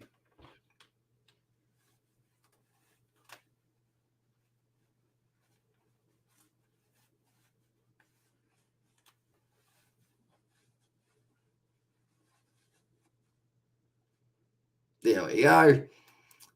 Found another one. And also we've got that onto the Tokes now. And also no chance for the Fox cameraman. And there is us, says Abdullah. And also I would love a Simpsons in a Run sequel, not the remake of the first game, a sequel. It would be pretty awesome to see if they would bring that out. I don't know whether or not they will, though, sadly. But if they did, I would certainly play it. If Bangladesh beat Australia tomorrow, then they will be same position with New Zealand, says Ryan. That is true. And are you doing the Women's Six Nations? It will depend on schedule-wise of whether or not we are able to get the Women's Six Nations games in, just because I will have to sleep at some stage. There's no chance Bangladesh will beat Australia. This feels very solid. It's as if I've got a whole suitcase on my head. But if I put my hand up to a certain area, the hat becomes less see-through. Doesn't it? Yeah, look at that. It's less see-through, and also we've got there running out of human process. I thought Australia would get a wicket and that this would be like 2 hats, something like that. It's certainly not 2 hats at this point in time. It's a hat for every over Australia don't get a wicket. Swepson, in fact, it's Marnus who's going to be bowling. How many hats so far? I think we're up to about 11 or 12. That's an age. I think Fischel said 12 earlier on. And also you should go like that, try to get a mortgage change. It would be an interesting situation or a job interview. hats will be a good option as well. So 4, 5, 6, 4, 5, 7, 7, 5, 6. There's our currently 3 balls left of the day. And then my neck will get a spell. And also under Hogwarts sorting it. What chat you're joining, or what house you're joining. I think this is a Hufflepuff one. Or a little bit low. Yeah, that's Hufflepuff.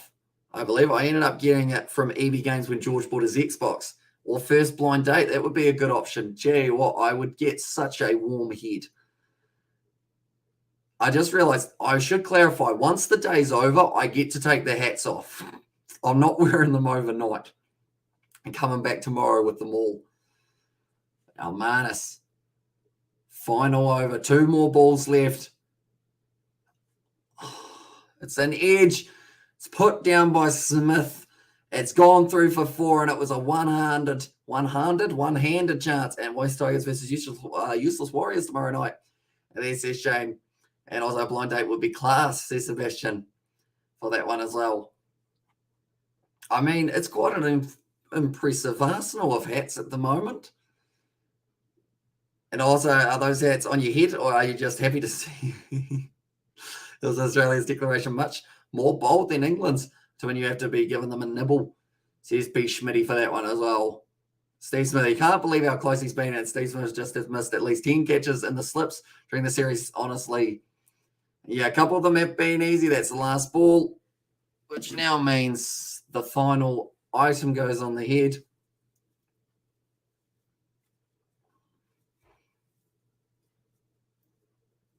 That's not going to sit nicely, is it? There we go. It's Christmas and all sorts. No wickets fallen for Australia in that session. 73 for none. It's what Pakistan is sitting, and all I can do is this. Brilliantly done by Pakistan. And well, I came close to remember I said 80 for 1, 77 for 0. So that's very close indeed. That one, and also lovely. And Smith has missed a few tons also. And then the final ball of the day. Oh, now you can go to a primary school, nothing wrong anymore. And then also, where's the beer straw? I do need one at this stage. It's actually quite a heavy project overall. You know, it's not a light one. And Petty can't wait to party in the zoo. And there's Jane as well. Now, currently, that is the end of day 4 of this test match. So we will be back for the start of day 5. And then possibly popping in and out throughout the day as well on a live stream. I don't know whether or not to keep the live stream going for the entire day and then just pop in and out each time we've got a gap in Super Rugby, or whether or not to go with the other side of things and just do a little session in the morning and then after that call it quits. It will probably depend on the schedule side of things and how organised. Oh, yeah, you have to wear all hats tomorrow? I would not like to do that. I don't even know where the hat thing is. I wonder how many bats Steve Smith has smashed in the juicing room during these tests. Probably quite a few. And will you or your mum see the match tomorrow? I believe mum will be here with me when I do end up doing some of the commentary. I will take the Angels off the top of my head. And we'll take the whole stack off.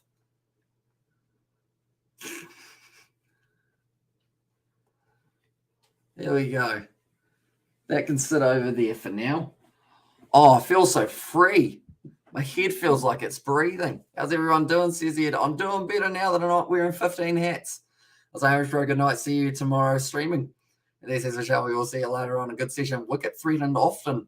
And openers bat well and entertaining, says Dan DeCastro. And I'll say it wasn't too great for the series, or it was too great of a series for Smith, but still some decent contributions with the bat. And cheers, mate. And there says Jay, and also what's the highlight so far? I would say, just Pakistan's batting for this one has been pretty nicely done. Also, free hit. And there I was on. Bye-bye, everyone. Take care. And also, Hamish Bro count on the hats, says Michelle. So we have 1, 2, 3, 4, 5, 6, 7, 8, 9, 10, 11, 12. Plus the little bean or the little extra part on the top. That's why my head or my forehead is so red at the moment. Because I was crushing my cranium on that one as well. But yeah, the highlight so far also Usman Khawaja's 100. He did very nicely. And also a bit of aggression from Australia, being willing to declare at a time that keeps both sides in the contest. The one in Super Rugby, bro. New Zealand versus Netherlands tomorrow. Yeah, it is both of them. And we will end up covering one of them on the channel. It will be Super Rugby, but then we will also be alongside that with our live stream, or we will be just keeping you guys updated with New Zealand versus Pakistan as well. On T20 tomorrow night, it is indeed. It should be a very exciting one. But nonetheless, and what Super Rugby game you're really looking forward to watch? I think Chiefs versus Crusaders again on Saturday night is the one that I'm really, really looking forward to. Highlanders versus Blues should also be good, but I think that game between the Chiefs and Crusaders is going to be probably the match of the weekend, just because of the fact that the Chiefs were able to win it last time, and now the Crusaders are a team that could have a few players missing, but they'll still be going for it. About the one of these trucking on his burner account, spamming naughty sites again. And thanks, mate. Keep me wide awake. We're going to sleep now like a baby, ignoring phone today, says Dan. So yeah, I guess we will see you later on in the day for yourself. But nonetheless, thank you all very much for tuning in at Blues vs Islanders Paksu. And he says Shane for that one as well. But 278 runs they will need. Cheers, everyone. Take care. Hoping for a good test in Granada. Let's go. Says Sebastian. And yeah, I've got my fingers and toes crossed for you too, mate. That we do get a decent one. Hamish Brown, please. Netherlands versus New Zealand game stream here. Says Michelle. So we will be doing Super Rugby, but I will be keeping you guys updated with the score. And not just this matchup, but also New Zealand versus the Netherlands. We will be keeping you guys informed with the score in that match also for tomorrow. And also, we've got there Sebastian and said Lol J and that one. But yeah, it's a shame that we've only got one T20 up against the Netherlands, and it does overlap. Do you think Rebels will get their first win over draw? I think the draw are starting to find their form a little bit more, so it will be tough for them. So if they do, I'll be very impressed. If they don't, I wouldn't be too surprised overall, unfortunately, for the Rebels. But who knows? They might put in a very good performance and could dominate that game. We never know until the time that we do get to the final whistle. But also, we have got their night Hamish Shane. So we will see you all later on. We will see you all tomorrow for plenty more Super Rugby cricketing action. And yeah, we will see you all